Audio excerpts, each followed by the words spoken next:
वरिष्ठ व्यक्तित्व को, जाखिया जी को, दुबे जी को, साहिल जी को, मेरी प्यारी बहन विजया को, और सब कड़ी जोड़ने में विजया जी का बहुत हाथ है। और अभी दूरदर्शन में जब बात हो रही थी तो भी ये प्रसन्न हो रही थी।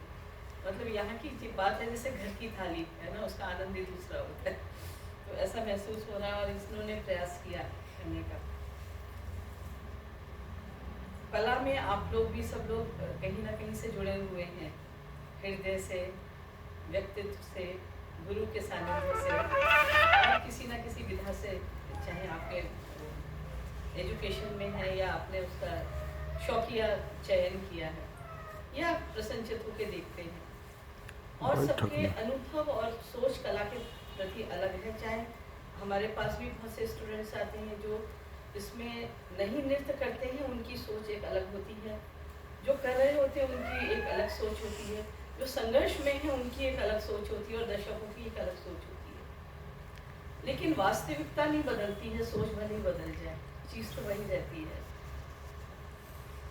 तो ये एक आध्यात्मिक चीज है, जिसे कहते हैं ना, निराकार को आकार देके साकार करना, ये कला है। और यही ईश्वर है, निराकार है, उसको आकार देके हम साकार करते हैं। साकार करके हम उसे मूर्ति का रूप दे देते हैं, या जो हमारी भावना है उसे कैनवस में उड़ेल देते हैं। लेकिन कलाकार निरंतर, और सब साधक लोग अपनी साधना से, जो जिसे आप देखते हैं ध्यान लगाते हैं, पूजा करते हैं, वो अपनी साधना अर्जित करके जहाँ पे जाते हैं करते हैं। लेकिन कलाकार एक तरह से विशिष्ट हो जाता है कि वो निरंतर अपनी साधना से दूसरों को लाभान्वित करता है, और ये क्रम चलता ही रहता है। अगर ऐसा ना करे तो जैसे होते हैं ना, पोखर का पानी और गंगा के पानी में क्या फर्क है, वो रुका रहता है, वो चलता रहता है, निरंतरता रहती है। और वो निरंतरता ही उसको जीवंतता देती है और उसको अनुभव से आभास कराती है। और जितनों से मिलता चला जाता है, दूसरों को भी उसका एहसास होता है, उसको भी अनुभव होता है, तभी गंगा गंगा कहलाती है। और इसकी निरंतरता ही का उद्गम कितनी ऊंचाई से होता है, कहाँ तक जाती है, खुद को भी नीचे गिरा के दूसरों को स्वच्छता देती है। उस तरह से कलाकार भी है। मैं अपना थोड़ा सा परिचय दूँ कि मैं इसमें कैसे हमारा पदार्पण हुआ, वो इसलिए बताना ज़रूरी है कि क्यों हुआ, किस चीज़ ने आपको अट्रैक्ट किया। हम लोग साइंस स्टूडेंट थे, और स्कूल टाइम से जैसे होता है ना, साइंस वाले स्टूडेंट अपने आप को आर्ट्स वालों से थोड़ा ज़्यादा महत्व देते हैं। हम भी समझते थे कि हम ज़्यादा श्रेष्ठ है करके। और अनलकीली या लकीली हमारे स्कूल में आर्ट्स नहीं था, साइंस से तो हम दोनों साइंस स्टूडेंट थे।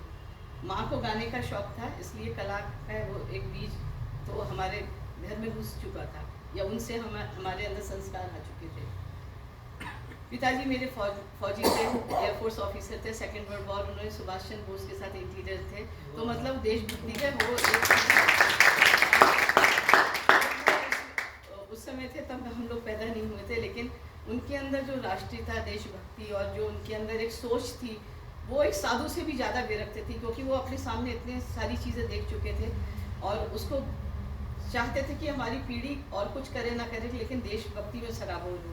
इधर माँ का संगीत में इतना लगाव था कि वो चाहती थी कि संगीत में हो। वो मुझे बाद में पता चला, जब मैं आगरा गई तो हमारे मतलब सब चीज़ श्रेष्ठ मिलती चली जाती है अगर आपके भाग्य में हो तो। आप कहीं पे भी जाते हैं, कुछ नहीं मिले तो हवा का ही आनंद मिलता है जो प्रकृति ने आपको दिया है। तो उस समय डॉक्टर नवल किशोर होते थे, सबसे श्रेष्ठ गायनेकोलॉजिस्ट, वो हमारे बर्थ टाइम के डॉक्टर थे। उन्होंने हमें बताया, कमलनी जी शायद 1 साल की होंगी, हमारा बर्थ प्लेस दोनों की आगरा है, तो इनके पाँव में किसी तरह से चोट लगी, फ्रैक्चर हो गया। तो मम्मी ने सबसे पहले आके पूछा ये नाच पाएगी? उन्होंने कहा बच्चा तो अभी 1 साल का भी 2 साल का भी नहीं हुआ आपसे। तो मतलब उनके मन के जो ठहरे हुए भाव थे वो उस समय ट्रांसफ़र करना चाहती थी, क्योंकि हम लोगों के घरों में उत्तर प्रदेश में उस समय संभ्रांत परिवार में मध्य युग में नृत्य संगीत का एक ठहराव हो गया था, रुका हो गया। देख सकते हैं वो भी एक थोड़ी रिस्ट्रिक्शन से वो एक चलन था, अलग बात थी। तो माँ के जो सुप्त भाव थे वो कहाँ से जागृत होते हैं? कहते हैं जीवन एक प्रश्न है, मानव की चेष्टा उसका उत्तर ढूंढती है, और फिर हर प्रश्न, हर उत्तर एक प्रश्न बन जाता है। हम खोजने लगते हैं, सोचने लगते हैं क्या जोड़ें क्या नहीं जोड़ें, संसार की सारी चीज़ें जोड़ लेते हैं। एक से एक अच्छी गाड़ी, फिर उससे मन भर गया, एक से एक अच्छा कमरा कर लिया, उससे मन भर गया, बहुत अच्छी पोशाक पहन ली, बहुत अच्छा लिख लिया। लेकिन क्या बात है, वो क्यों हम तृप्त नहीं होते? दुनिया यू टर्न में आ रही है, हम लोग अभी यू टर्न में नहीं आए, हम लोग तो चल रहे हैं, हमारा रास्ता अभी बहुत आगे है, हमें मंजिल अभी मिली नहीं, पड़ाव भी पूरे नहीं हुए। क्यों वो यू टर्न लेके आते हैं, क्यों अतृप्त रहते हैं? हम जोड़ते बाहर से हैं और खालीपन अंदर है, अतृप्त अंदर से हैं, जोड़ते बाहर से हैं। कला, अध्यात्म, ये साधक के लिए अंदर के खालीपन को भरती है और इसी वजह से वो अपने आप में जैसा भी होता है संपूर्ण होता है। उसका एक छोटा सा एग्जाम्पल ये, इनके पास सब कुछ है लेकिन अतृप्त है कुछ करती रहती है, कुछ करती रहती है, पूछती रहती है, क्योंकि अंदर की जो तृष्णा है ना, अंदर का जो भिखारी है वो कुछ मांग रहा है, वो आप दे नहीं पा रहे, उसको निरंतरता चाहिए। ये नहीं कि आज नाच लिए बैठ गए, आज खा लिया पेट भर गया, बैठे नहीं, निरंतरता चाहिए। और भगवान ने बहुत सारे चीज़ें देने के बाद संपूर्ण शरीर में भी कुछ फिल अप द ब्लैंक्स दिए हैं। एक दिमाग दिया है और उसमें ज्ञान का समावेश हमको करना है, एक पेट दिया है उधर और उसमें भूख की तृप्ति हमें करनी है, और इसकी भी एक साथ निरंतरता चलती है। भाव, विचार, अभिव्यक्ति, तीन विशेष चीज़ें हैं कला के लिए। और व्यक्ति के हर जीवन में भाव से विचार और विचार से भाव का आदान प्रदान हो सकता है। आपको मेरे प्रति भाव हुआ, आपके विचार बदले और आपने कुछ कर दिया, या आपके मन में विचार आया मुझे कुछ करना है, आपने उस भाव से कर दिया। लेकिन अभिव्यक्ति के लिए एक माध्यम चाहिए होता है, वो कुछ भी हो सकता है, कलम भी हो सकती है, ब्रश भी हो सकता है। पाक को भी एक विद्या कहा गया है, वो भी आप बनाते हैं, कुछ करते हैं, दूसरों को खिला के आपको सेटिस्फेक्शन, वो भी एक माध्यम है, उसके लिए भी समाधान चाहिए करने को। लेकिन कला में भी नृत्य कला क्यों है? क्योंकि उसमें संपूर्ण शरीर से आप अभिव्यक्त करते हैं, भाव और विचारों की निरंतरता है। जैसे माइंड हो गया, बॉडी हो गई और सोल। माइंड यहाँ से मस्तिष्क से, बॉडी अपने शरीर से देते हैं, और सोल हो गई आत्मा से, जिसमें भाव है। भाव ही नृत्य कुछ नहीं है, आप कितना भी कर लीजिए। और भाव पूरे के पूरे हैं लेकिन उसमें ज्ञान नहीं है, वो भी निरर्थक है। और भाव और विचार दोनों हैं लेकिन अभिव्यक्ति का माध्यम नहीं, तो वो तो सारा संसार है। और जिसमें ये तीनों चीज़ें हैं वो कलाकार है जब करते हैं। सारी विद्या, संसार की सारी विद्या, श्रेष्ठतम विद्या बाहर से अंदर आती है। आप पुस्तक के माध्यम से लेते हैं, आपको कोई बताता है, देखता है। लेकिन कला एक ऐसी चीज़ है जो अंदर से बाहर जाती है, वो बाहर से अंदर नहीं आती। आप उसे देख के आनंद ले सकते हैं, लेकिन जब आपको उद्गम करना है तो it will come from inside. और गुरु एक ऐसा माध्यम है जो आपके अंदर के कला को बाहर निकालता है, आपका आपसे साक्षात्कार कराता है। हमारा सौभाग्य रहा कि हमें एक परिवार, एक सोच, उसको ढालने के लिए हमें एक बहुत अच्छा गुरु मिले, वो मेरे गुरुजी जितेंद्र महाराज जी। और उन्होंने बिल्कुल जिसे कहते हैं निस्वार्थ भाव से, गुरु तो सभी अच्छे होते, फिर गुरु ग्रह है, ग्रह कभी बुरा नहीं होता, उसकी डिग्री को हमें बढ़ाना होता है। ग्रह चाहे आपके कितने भी अच्छा हो, 9 के 9 ग्रह फेवर में हो, लेकिन उसकी डिग्री कम होगी तो आपको वो बेकार है। तो हम जो गुरु की डिग्री, जो हमें गुरु का सानिध्य मिलता है, उसकी डिग्री हमको खुद ही बढ़ानी है। उसकी सोच हमेशा पॉजिटिव रखनी है। उसमें कोई, जैसे कहते हैं ना, पूरे एक कैनवस है, बहुत सफ़ेद है, उसमें एक अगर धब्बा पड़ता है तो दूर से नज़र आता है, या वो पूरा काला है उसमें सफ़ेद पड़ता है तो भी दूर से नज़र आता है।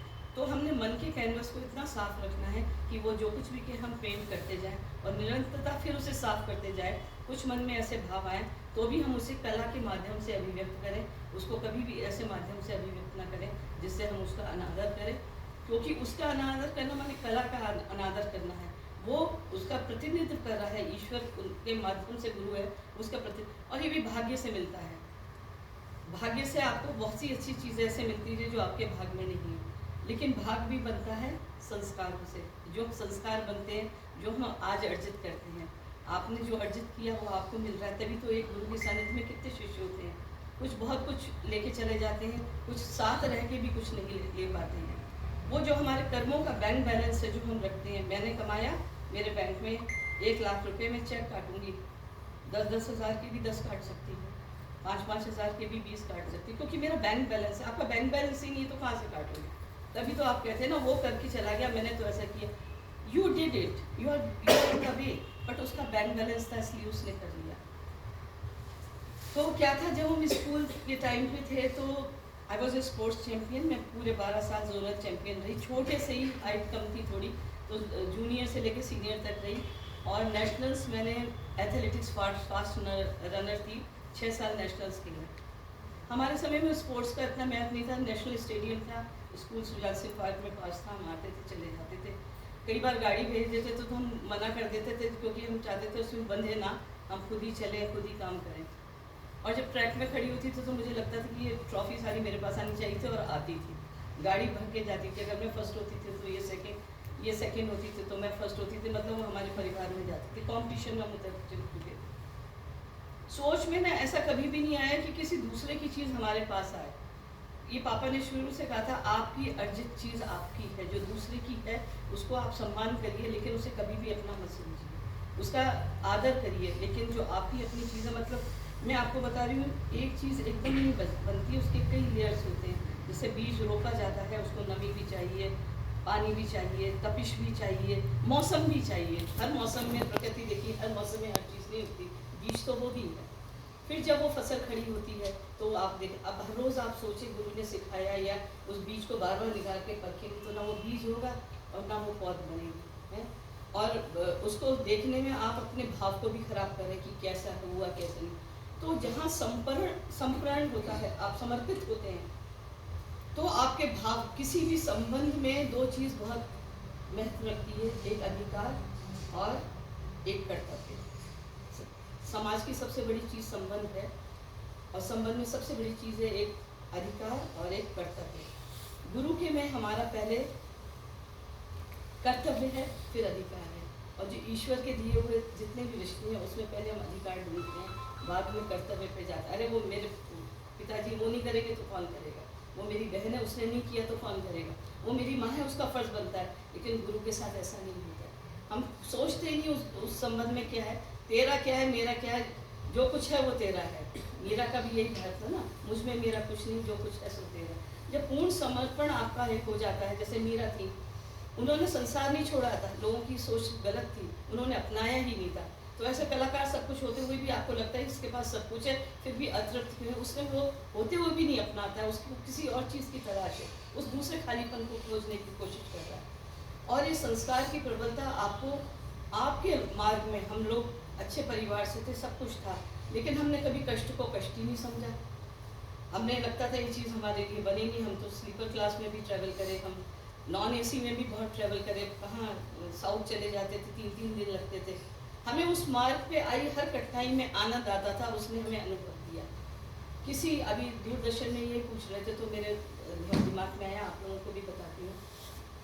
किसी भी शिक्षा के 4 चरण होते हैं। आप स्कूल में जाइए, गुरु के पास जाइए, कुश्ती सीखिए, कुछ भी करिए, पहला होता है अक्षर ज्ञान।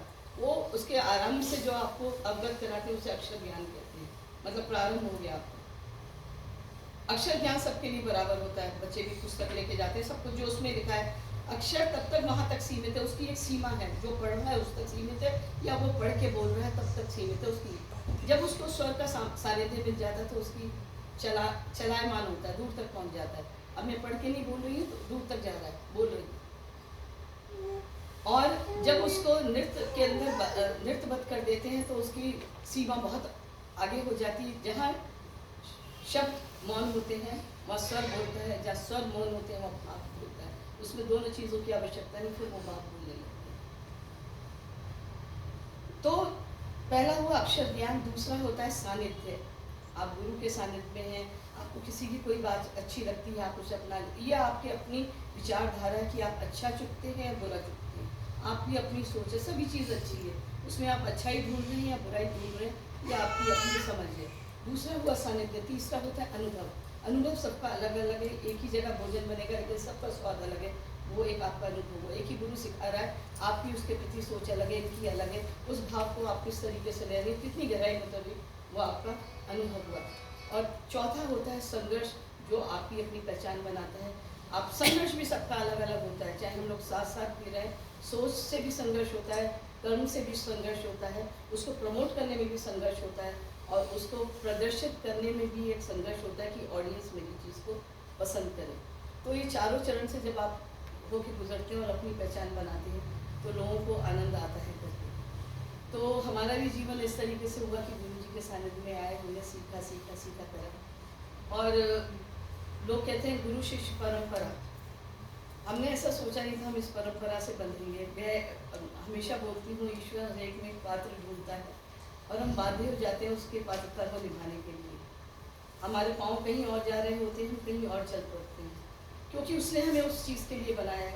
हम तो अपनी इच्छा से नहीं आए, किस परिवार में बनाए, किसको हमारी माँ के रूप में, कौन सा हमारा गुरु होगा, हमारे सामने कौन कौन से लोग आएंगे, उस सबको करते हुए हम लोग कैसे आगे चले जाएँ। एक ध्येय, एक लक्ष्य, एक विचार से हम दोनों जने इस चीज़ को गुरु के सानिध्य में जीते गए। और पता नहीं चला कि कम से कम, जैसे आज मैं ये उदाहरण दे रही थी, एक चुंबक है, कुछ लोहे के टुकड़े हैं, दोनों एक साथ होते हैं तो थोड़ी देर बाद वो जो लोहे के टुकड़े हैं उसमें भी थोड़ा थोड़ा चुंबकीयपन आ जाता है, और नहीं आए तो या तो वो चुंबक सही नहीं है या फिर लोहे के टुकड़े सही नहीं। हम सोने की बात नहीं कर रहे, हम बात कर रहे सिर्फ लोहे और टुकड़े की। तो गुरु के सानिध्य में रहते रहते या किसी भी अच्छे व्यक्तित्व के सानिध्य में रहते रहते वो थोड़ा सा आपको पता नहीं चलता एक समय के बाद कि वो कहाँ से निकला, कहाँ आया, क्या कर दिया। तो एक छोटा सा जीवन का सफर था। और आज का दिन कैसे इनसे विजय जी से पूछ कैसे गुजर गया ना, ऐसे हमारे पूरा जीवन गुजर गया, हमें समझ में नहीं आया कि कैसे गुजर गया। दूसरे कहते हैं टाइम पास, हमें कहते हैं हमें टाइम ही नहीं मिलता तो हम पास कहाँ से करें क्योंकि वो निरंतरता है ना, जगते रहते हैं तो मोती नहीं दिखाई देते, क्योंकि उसकी निरंतरता है। जब आप एक एक देखोगे तो आपको एक एक मोती दिखाई देंगे। तो ये छोटी छोटी सी बातें हैं जो मैंने अपने अनुभव से आपके सामने रखी। आपके मन में कोई जिज्ञासा है या कुछ पूछना चाहते हैं किसी और इस पे, तो मैं ज़रूर आपको बताती, एनी सब्जेक्ट।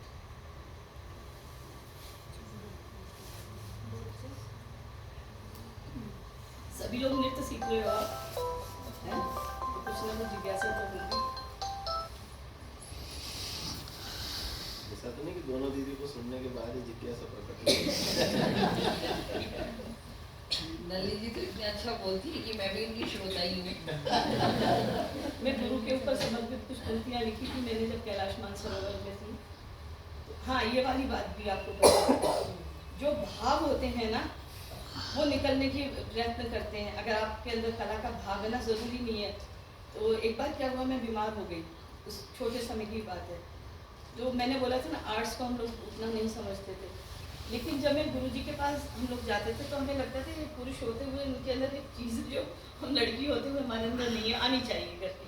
और वो धीरे धीरे कैसे, अच्छा बात भी समझने की बात है, तो वो हमने ऐसे, वो बैठे हुए सिखा रहे हैं ऐसे नहीं, वो भी नृत्य कर रहे थे, हम भी नृत्य करते थे, ऐसे ही हमने सीखा। और 6-6, 7-7 घंटे सिर्फ हम लोग लय देते रहते थे, वो लय पक्की करने के लिए कि वो लय आपके जीवन में ऐसे हो जाए जैसे आपके हृदय की गति चल रही ना, लेकिन आपको आभास नहीं हो रहा है, हम बोल रहे हैं लेकिन उसमें निरंतरता है, क्योंकि हमें भाषा आती है।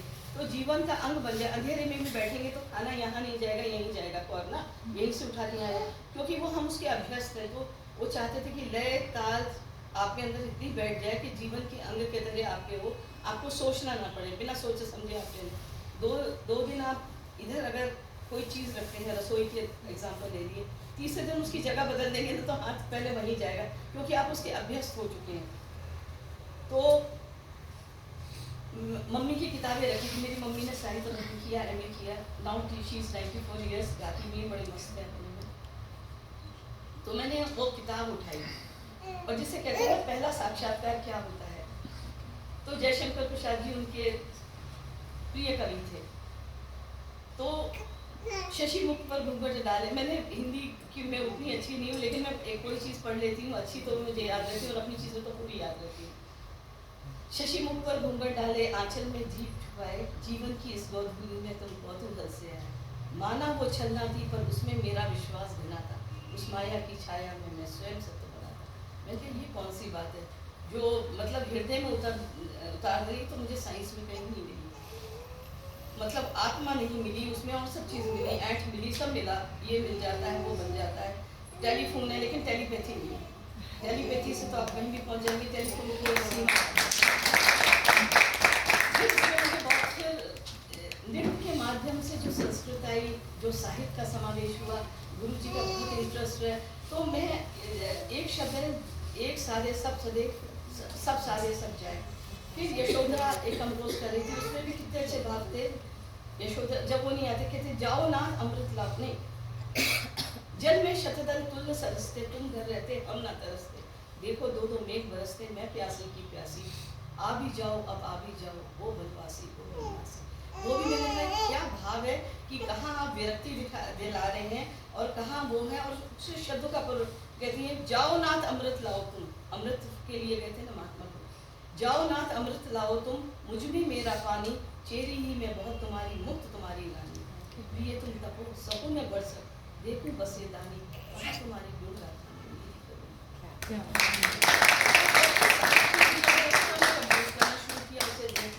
तो कहाँ से नृत्य का साइड तो हमारा अलग से छत्रपति वो एक अलग से वो ब्लैक ताल बने, लेकिन इस साहित्य की गहराइयों को लिखना।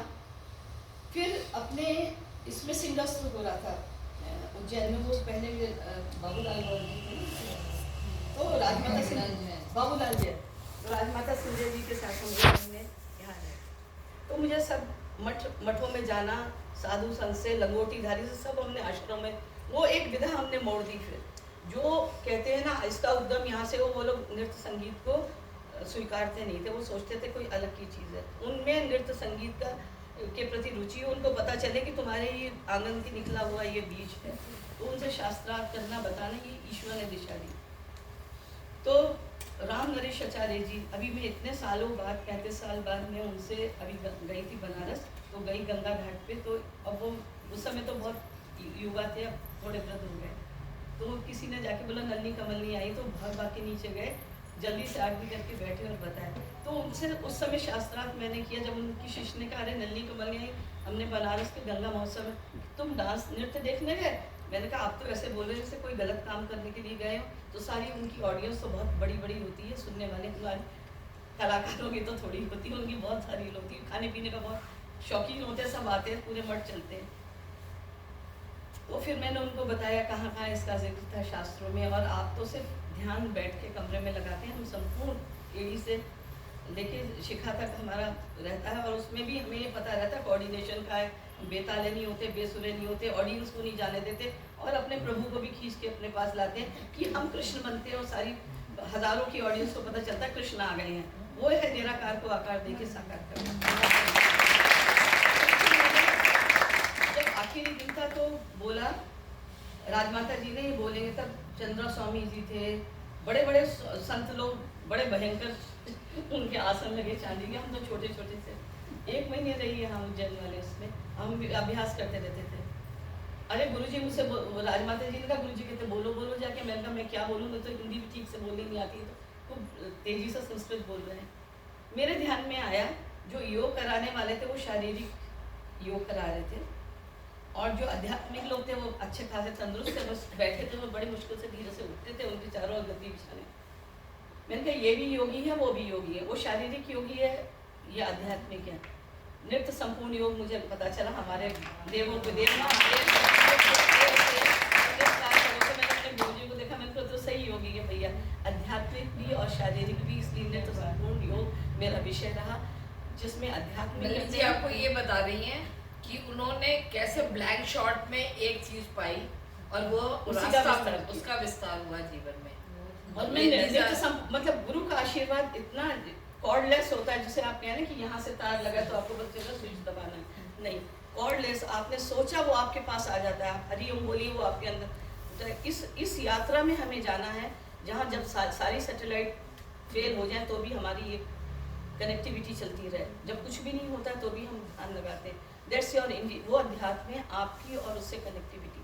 जब आपके पास कुछ भी नहीं है तभी भी आपके पास इतनी दौलत है, आप खाली हाथ जाइए और हाथ भरे हुए हैं, ज्ञान से भी, मान से भी और सम्मान से भी, सब चीज़ से। तो ये चीज़ तभी आती है जब आप उसको समस्त रूप से समर्पण कर देते हैं। फिर क्या था, जब मैं वहाँ से आ रही थी लक्षणी यज्ञ से, तो हरिओम जी की हमें बुलाया था यहाँ वैदिक वनवास के लिए। तो मुझे ना बड़े बड़े जैसे स्वामी हरिदास जी कितना अच्छा लिखा है, लेकिन जो सूर रहीम तुलसी जी में मीरा में स्केल मिलता है ना कंपोज करने का, वो उनके में शब्द बहुत अच्छे हैं लेकिन स्केल नहीं है। तो वो उसमें मुझे सब मिला, लेकिन मैंने कहा कुछ मेरा अपना भी लिखा होना चाहिए। तो मैं छोटा छोटा मतलब नृत्य माध्यम से गुरुजी ने मुझे मेरे अंदर की जो सोच थी उसने कहा किया, मैं छोटा छोटा लिखने लगी। तो एक छोटा सा दृष्टांत बताती हूँ जो लिखा हुआ है। जब लव कुश युद्ध कर रहे हैं लक्ष्मण जी से, उन्हें ये नहीं पता, उसमें एक सीन था जिसमें सीता बनी थी और लव कुश आके उनसे कहते, वो आए अकेले तो बोलते हैं कहाँ है वो, कहते माँ मैं आज्ञा लेने ही आया। कहते किस बात की आज्ञा? वो उनको बंदी बना के ले गए हैं लव को, उन्हें नहीं पता है मेरे चाचा, उनको ये नहीं पता ये मेरे भतीजे हैं। माँ सीता दोनों के पक्ष को जानती है। देखिए छोटा सा लिखा है, कहती आज्ञा दीजिए, कहती किसके विरुद्ध किसको आशीष, किसके विरुद्ध किसको आशीष, दोनों पक्ष अपने, किसकी अकुशलता की चाह करूं, ये कैसी कठिन परीक्षा प्रभु, मैं गोद भरूं या मान भरूं। क्या बात है, मैं राहु बनूं या केतु बनूं, ममता रोनूं या प्रीत धरूं, पद भ्रष्ट बनूं पद नष्ट करूं, मैं भस्म मिलूं या भस्म मनूं, मैं भस्म मिलूं। तो ऐसी ऐसी छोटी छोटी, क्योंकि वो मेरे लिए चाहिए थी, मुझे अपने लिए चाहिए थी। तो जरूरी नहीं है आपके अंदर जो पावर है वो सिर्फ आप तक ही सीमित रही है। प्लग पॉइंट है, इसमें आप चार्जर लगाएंगे वो भी चार्ज होगा, रेडियो लगाएंगे वो ग्रामोफोन लगाएंगे वो भी चलेगा, जो कुछ भी चीज़ लगाएंगे। You have to charge yourself with one thing. आपकी आध्यात्मिक ऊर्जा को आपको एकत्रित करके रखना है और वो आप कहीं पे भी उसको दिशा दे जा सकते हैं। एक आज वो नारी के ऊपर बात हो रही थी, मैं सुनाया था उनको, नहीं सुनाया था, बराबरी की बात चल रही थी। तो मैं जब आप आए थे ना हमारे इंस्टीट्यूट में, तो आपने उस दिन बड़ा अच्छा समा बांधा था और हम लोगों ने एक धारा प्रभाव बोला था। उस टाइम पे भी कुछ नलिनी जी ने इस तरह से अच्छा एक चीज मुझे आज तक समझ में नहीं है, प्लीज अगर बुरा माने तो मुझे माफ कर देना। सामाजिक औरतें ना हमेशा एक होड़ में लगी रहती हैं, जैसे कहते हैं उसको ये नहीं मिला, एम्पावर करना है वो है और हमें वहाँ पहुँचना है। भाई कोई दौड़ थोड़ी ना है। आपको ईश्वर ने एक हाथ दिया, एक बड़ा एक छोटा तो नहीं दिया। जब उसने दिया हाथ से चलने का भी नहीं दिया, पाँव से चलने का दिया। यहाँ दर्द होता है तो भी ये लेके जाता है, यहाँ दर्द होता है तो भी ये लेके, उसको शूद्र कह दो तो भी हम पाँव छूटने का लगा कि भाई सबसे छोटी चीज़ को छू ले, क्योंकि हम उसको साथ थे। यही तो हमें हमारे यहाँ की रेखाएं नहीं, हमारी यहाँ की रेखाएं काम करती हैं। जिसको भी साथ लो, आप नौकर को साथ दो तो वो हनुमान के तरह आपके भक्त बन जाएंगे। आप बड़े से बड़े को गलत कह दोगे तो रावण की तरह आपके सर के ऊपर सवाल हो जाएगा। तो आपको साधना है, सब शरीर के सब अंग बराबर हैं, आपको साध के उसको अपना बना। सबको भाषा देनी है, सबके तो मुंह बोलता है ना, हमारे पाँव भी बोलते हैं, आँख भी बोलती है, भौं भी बोलती है, हाथ भी बोलते हैं, पूरा शरीर बोलता है। अब नहीं भी बोलते तो भाव बोलते हैं और दूसरे लोग समझ जाते हैं, इसलिए तो डांस इज इंटरनेशनल लैंग्वेज कहते हैं। तो क्या हुआ, मुझे ये नहीं चाहिए।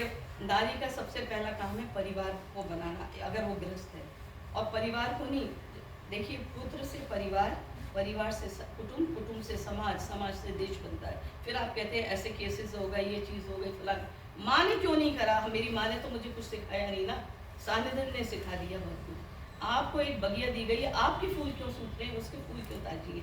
या तो आपने सींचा नहीं है या आपको उसका ज्ञान नहीं है, फिर आप माली क्यों बने बैठे।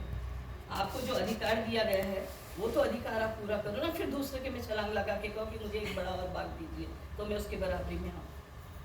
तो अगर आप किसी के बराबरी में जाना चाहते हैं तो इसका मतलब आप पहले कम हैं, तभी तो उस लेवल पे जाना चाहते हैं। अगर आप अपने में फूल हैं, बॉन्साई की भी उतनी वैल्यू है क्योंकि वो घर में रखा जा सकता है, बड़ा आम का पेड़ कमरे में नहीं रखा जा सकता, लेकिन आपने अपने आप को छोटा मान लिया। तो एक मैंने अच्छी कलात्मक चीज़ लिखी है तो मैं आपके सामने रखती हूँ। आकाश को पुरुष तत्व माना है, जमीन को नारी, सहनशील है, सरप्रस्ता है और आकाशीय सरप्रस्ता है। और कहीं भी देखिए इतना आकाश जमीन के बिना नहीं मिलेगा और इतनी भी जमीन आपको आकाश के बिना नहीं, बराबर है, सब ईश्वर ने बनाया है। आसमां जितना भी झुके जमीन हो नहीं सकता, जमीन कितना भी उठे आसमां छू नहीं सकती, मगर फिर भी साथ साथ चलते हैं। मोहब्बत की इससे अच्छी मिसाल हो नहीं सकती। जिसे हम क्षितिज कहते हैं, क्षितिज महज एक धोखा है। उधर जाएंगे फिर आगे एक क्षितिज आ जाएगा, उधर जाएंगे फिर क्षितिज महज एक धोखा है। बिछुड़कर कभी किसी से कौन चैन से सोया है, और शबनम का हर कतरा इस बात की देता है गवाही। धरती ने अपना आंचल रात आंसुओं से भिगोया, लगता है आसमां भी रात के जरिए संदेश देने लगी और जिनको समझ में आ जाता था समझ में आ जाता था।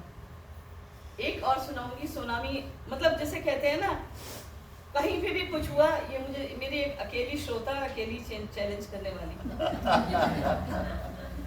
और कहते क्यों नहीं, एक सुनाऊंगी आपको। लक्ष्मीबाई जी के ऊपर बहुत अच्छा लिखा था जहाँ सुन रहे थे, सुनिए। तुझे नमन एक रात पहले लिखा, दूसरे दिन कंपोज करा, तीसरे दिन परफॉर्म किया।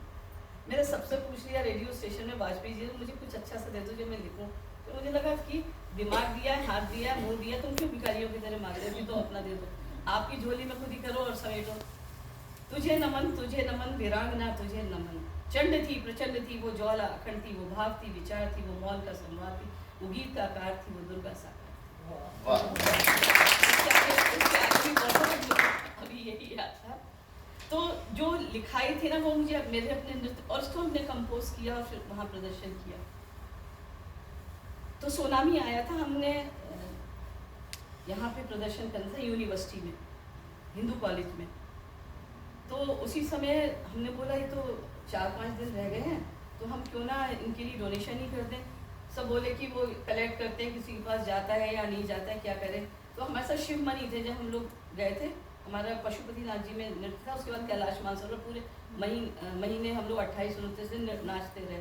और वो देखिए डांस थेरेपी म्यूजिक देखिए, कोई कैजुअलिटी नहीं हुई, कोई कुछ कर रहा है। मेरा उस समय हीमोग्लोबिन 7.50 था और कुछ भी ठीक तक नहीं आई। और अपने हिंदुस्तानी कपड़े में गए, हमने कोई पैंट शर्ट पहन के अंग्रेज बन के वहाँ नहीं गया। और पूरे स्वच्छता से हर रोज स्नान करना, सारा काम करना, और वो चीज़ थी नृत्य बाद संगीत ही हमारे साथ चलता।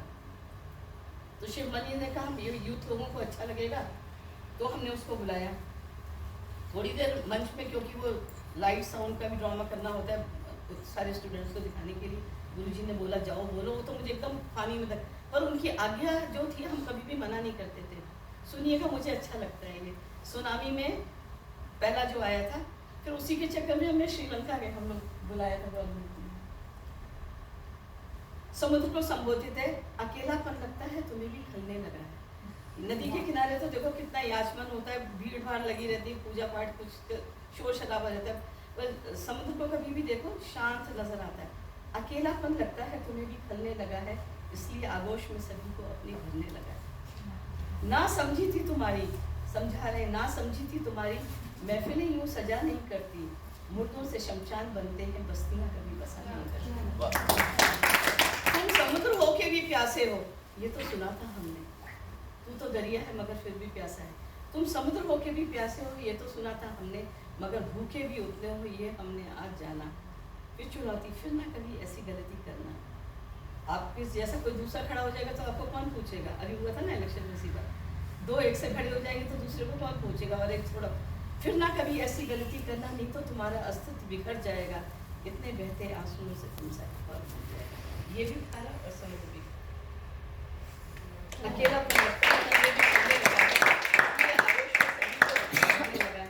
ना समझी थी तुम्हारी महफिलें यूं सजा नहीं करती, मुर्दों से शमशान बनते हैं, बस्तियां कभी बसा नहीं करती।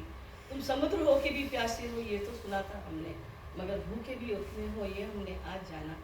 फिर ना कभी ऐसी गलती करना, नहीं तो तुम्हारा अस्तित्व बिखर जाएगा, इतने बहते आंसुओं से तुम सारी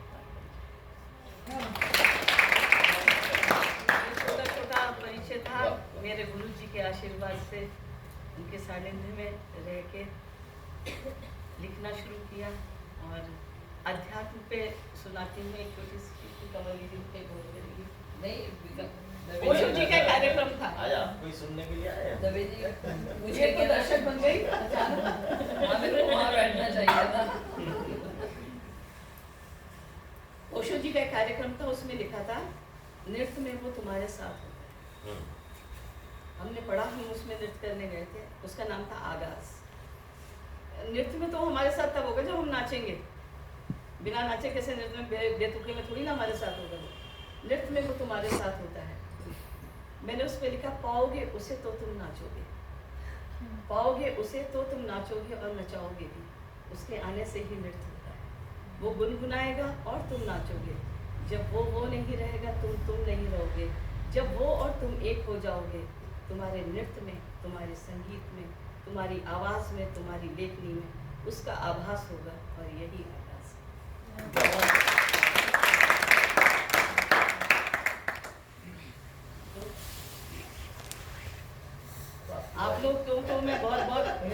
देती हूँ और आप बधाई के पात्र हैं, जो भी चंद लोग भी हैं, क्योंकि जब बटन में हाथ फेरने से संगीत मिल जाता है तो कौन सितार बजाए, कौन तबला पीटे, कौन पाँव चलाए।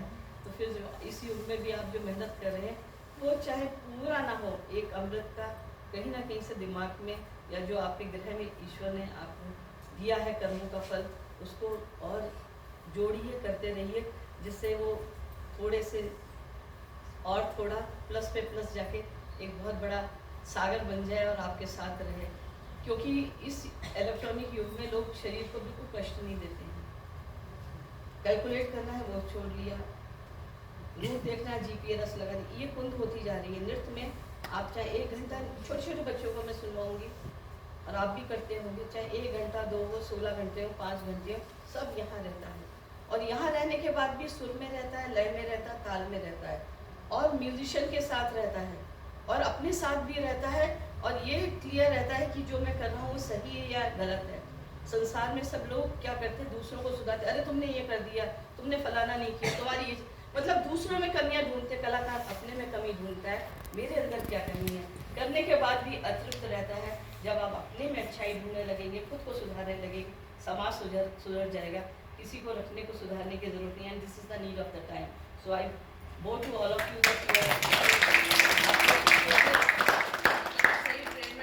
बैठ गए हैं कहीं ना कहीं तो पूछ रहे और हैं। उसमें भी बड़ी अच्छी बात सही है, ट्रेन में बैठ गए। खाना तो खाया पर क्या खाया, गाना तो गाया पर क्या गाया, नाचा तो पर क्या नाचा। तो इसलिए आजकल के इस वेस्टर्न युग में जो लोग हैं दूसरों की संस्कृति को अपना रहे हैं, क्योंकि सामने वाली चीज़ तो दिखेगी ना, यहाँ कौन झांक के देखेगा। इधर झांकने के लिए तो बहुत ज्ञान चाहिए ना कि आप अपने अंदर झांके। कलाकार जब अपने अंदर झांकते हैं अपने, आप कभी भी देखिए, you don't open your own wardrobe. आप बाहर नकली चीज़ों की दुकान में घूम रहे थे, देखते अरे दादी के कंगन तो बड़े सुंदर थे, मैं तो नकली पे ही फिदा होके उसके दाम पे मोल कर रही थी, क्योंकि मैंने देखा ही नहीं खोल के मेरे पास कितना खजाना था, मेरी संस्कृति का कितना खजाना था। हम तो नकली चीज़ के पीछे भाग रहे हैं। तो जो पश्चात संस्कृति है, पाश्चात्य चीज़ है, उसको देखिए, because art is a thing to be admired. उसमें कभी कोई बुराई नहीं होती है। जितना भी आप मिलाइए, कुछ भी करिए, कुछ ना कुछ तो बनेगा, क्रिएटिविटी हो। लेकिन जो प्योरिटी है वो असर करती है, जो दूसरी चीज़ है वो असर नहीं करती है। आप सर्दी में भी सावन गए तो लगेगा सावन आ गया, क्योंकि उसका सिस्टमेटिक बना है इसी तरीके से। ऐसे थोड़ी ना सारे शास्त्र बन गए, उसका आधार है। कोई ऐसी बूचर और सर्जन में क्या फ़र्क है, वो तरीके से काम करता है, मतलब सही बैठा हुआ खामखा में बोटियाँ काटता रहता है, उसको तो उतने पैसे नहीं मिलते, सर्जन तो कितने ले जाते हैं और एक जीवन दे देता है, वो जीवन को मार के अपना पोषण करता है। तो try to be a surgeon, not to be a butcher, कि आप किसी चीज़ का टेस्टनेस करते चले जाएँ। तो मैंने आजकल बच्चों को देखा है, बल्कि पूछ भी रहे थे, क्योंकि सब्जेक्ट भी हमारा आज का ये था, जो जिस चीज़ का साधन है वो ही रहे। चाय बहुत अच्छी बनी है, प्लेट में सर्व कर दीजिए, यूजलेस। उसका एक पात्र चुना है, क्यों चुना है वो भी पता है ना। बहुत पात्र भी अच्छा है, पीतल का ग्लास है, तांबे का ग्लास है, चांदी का ग्लास है, सब कहते हैं बहुत अच्छा है, उसमें पानी पीजिए, उसमें नींबू डाल दीजिए। पात्र तो सही है, लेकिन उसके अंदर जो पात्रता गई है, अंदर जो डाला है वो उसके अनुकूल नहीं है। तो पात्र को सुपात्र बनाना भी आपका काम है। अपने अंदर किस चीज़ का समावेश करना है, आप किस चीज़ के अंदर क्या चीज़ डाल रहे हैं, वो भी बहुत मायने रखता है। तो ये भी देखना है कि उसको कैसे क्या मिलाना है, क्योंकि धोती पहनी है, उसमें गले में टाई पहन लीजिए, फिर ऊपर से चश्मा, देयर इज़ नो कॉम्बिनेशन। सब चीज़ अच्छी, वो भी अच्छा है, टाई भी अच्छी, वो भी, लेकिन देयर इज़ नो कॉम्बिनेशन। तो जब आप किसी चीज़ को फ्यूजन करते, कुछ मिलाते, तो उसके भी सर पैर देख लीजिए कि मनुष्य के पैर के साथ ही उसका सर जुड़ा है या जानवर के पैर के साथ उसका सर जोड़ दिया आपने, कि वो एक अजीब सा अद्भुत प्राणी लगने लगा है। फिर आप कहेंगे ये एलियन हो गया, कहीं और से आया, आपने नहीं देखा, मैंने ही देखा और कहीं नहीं देखा। तो ये वाली चीज़ भी क्रिएटिविटी में ध्यान रखनी चाहिए कि आप किससे जोड़ रहे हैं। और दूसरी संस्कृति आपको प्रभावित करती, हम भी दुनिया भर में गए हैं, गिरगिट के तरह रंग मत बदलिए, इधर की शाख पे बैठे तो हरे हो गए, इधर बैठे तो ब्राउन हो गए। अपनी रंगत, जैसे सर्दी आई कोट पहन लिया, गर्मियों में तो जुलाई के महीने में तो कोई कोट और शॉल नहीं पहनेगा ना, हमें काटने लगता है। लेकिन हम अपनी त्वचा नहीं बदलते, खाल नहीं बदलते, हम अपनी पोशाक बदलते हैं। So according to the time चलिए, चलन करिए, लेकिन अपने संस्कारों को, अपनी जड़ों को जोड़ के रखिए, क्योंकि वही आपको आहार देती है। एक गुलदस्ते में और एक पौधे में क्या फ़र्क है? पौधे में आज फूल लगाइए, 10 साल बाद भी आएंगे तो सुगंध देगा, बढ़ेगा। मौसम के हिसाब से कब खिलना, कब मुरझाना, कब झड़ना रहेगा। गुलदस्ते का भी आप तोड़ के रखिए, 2 दिन में पानी भी डाली, कुछ भी करिए, गंध देगा, हट जाएगा, क्योंकि वो जड़ों से कट गया है, वो जड़ों के साथ जुड़ा है। तो जड़ों से जुड़े रहेंगे तो देते रहेंगे, तोड़ने के बावजूद भी फिर नया उसमें उगे आता है। इसमें तोड़ने सुंदर है, बहुत अच्छा है, लेकिन दोबारा उगेगा नहीं, क्योंकि वो जड़ों से हट गया। मैं अपनी 2 पंक्तियों के साथ इसको समाप्त करती हूँ। बाहरी संस्कृति बाहरी आप ये चीज़ साथ में रहे और वो उसको नज़रअंदाज कर दो तो आपसे नाराज हो जाती है, रुष्ट हो जाती है। सहर कहते हैं सुबह को, बहुत से ख्वाब देखते हैं, सपने देखते हैं, सुबह उठते अरे वो देखा था, अब तो वो है नहीं। सहर की आड़ में सपना चला गया, सहर की आड़ में सपना चला गया, गैरों की चाह में अपना चला गया।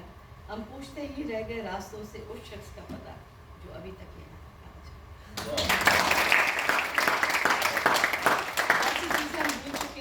क्योंकि हमने झांकी नहीं देखा और शने शने वो ऐसे दूर हो जाती है, हमें पता नहीं चलता वो हमारी चीज़। तो अपनी संस्कृति को जोड़े रहिए, क्योंकि आपकी संस्कृति आपकी पहचान है।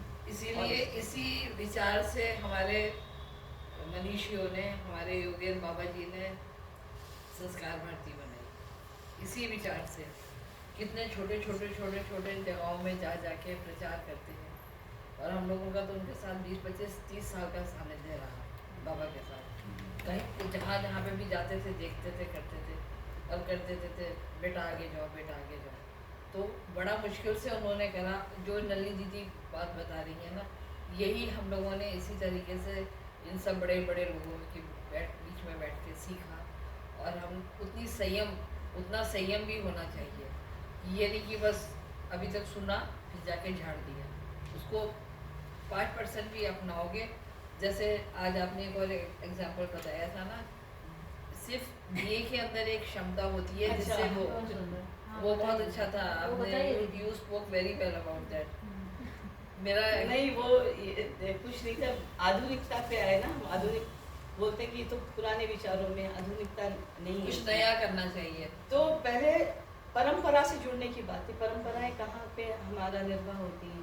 आप दिवाली पे ले लीजिए, कहीं पे भी पूरी आर्टिफिशियल लाइट जला ली, लेकिन भगवान के सामने अभी भी हम जब दीपक जलाते हैं तो घी का ही जलाते हैं, क्योंकि उस दीपक में क्षमता है दूसरे दीपक को जलाने की। तो परंपराएं कहीं ना कहीं से अपना वो जोड़ रखती हैं। जैसे हमारी ये वाली कथक की मुद्रा है, ये क्या मुद्रा है? ज्ञान ध्यान मुद्रा है। कृष्ण को योगी कहा गया है ना, तो उनके योग का कहीं ना कहीं तो अस्तित्व। ये क्या है? अग्नि, वायु, अग्नि, वायु, आकाश, पृथ्वी, जल है। तो इसमें अग्नि से जब वायु का समावेश होता है तो क्या होगी? प्रज्वलित होगी ना। अब घंटों नाचते रहते क्यों नहीं? क्योंकि कहीं ना कहीं से आपको उसका एक अंश जरूर मिल जाएगा। मैं एक प्रोग्राम को देख रही थी, चाइना में ही थी, तो वियतनाम से एक ग्रुप आया था ना, वो बार बार ऐसे करके और फिर ये करते थे। फिर ये वाला मैं तुम्हें कमली से इन्होंने कहीं से कॉपी किया, क्या बात? मैंने उसकी स्टूडेंट से पूछा what do you mean by this gesture, क्या चीज़ है आपने कहा? फिर उनका कोई जिनसे जो वो बोलते हैं कंपनी गाइड, उसने जिस तरह से कहा था वो कथक केंद्र में आके कुछ कथक सीख के चला। तो परंपराएं आपको कहीं ना कहीं से उसका अस्तित्व मिलता है। तो क्योंकि कृष्ण के महाराज से नृत्य उत्पत्ति थी और ये योगी उनको कहलाते थे, और 16 कलाओं में एक कला नृत्य कला भी थी। तो ये देखिए योग की ज्ञान ध्यान जैसे कंसंट्रेशन होता है, तो कथक नृत्य तो कथक नृत्य ये मुद्रा है। और सहज रूप में खड़े होते हैं, हम ना पाँव टेढ़े करते हैं ना करते, इसलिए हमारा छोटा से छोटा बच्चा भी अंत तक नृत्य कर सकता है। किसी की पैल्विक टेढ़ी नहीं होती, कुछ नहीं होती, क्योंकि आप जिस तरीके से आए हैं उस तरीके से ही आप उस चीज़ को प्रेजेंट करते हैं। सो ये ज्ञान ध्यान मुद्रा है जो हम नृत्य में यूज करते हैं, तो कहीं ना कहीं से उसका अंश मिल जाता है।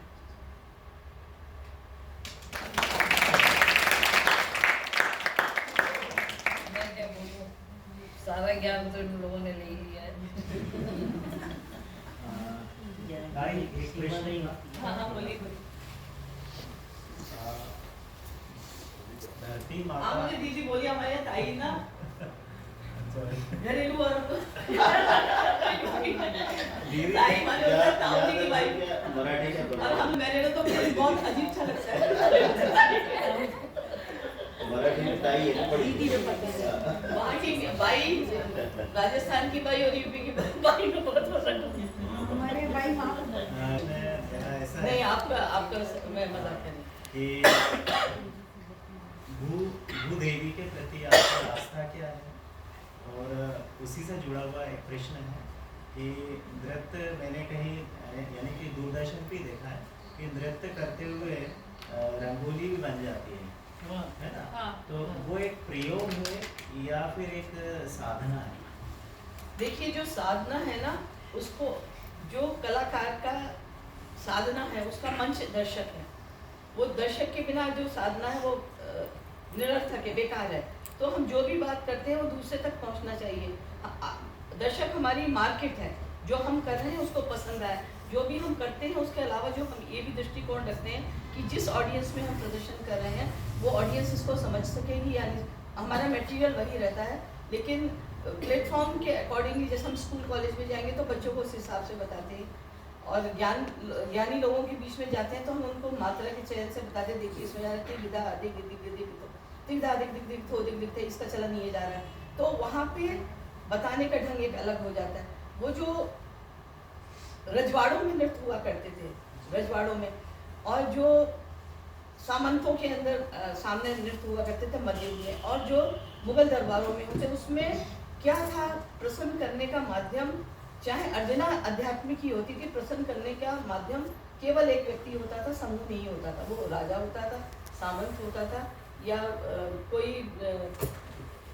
कोई भी व्यक्ति हो सकता था, रईस, जिसको रिझाने के लिए करते थे।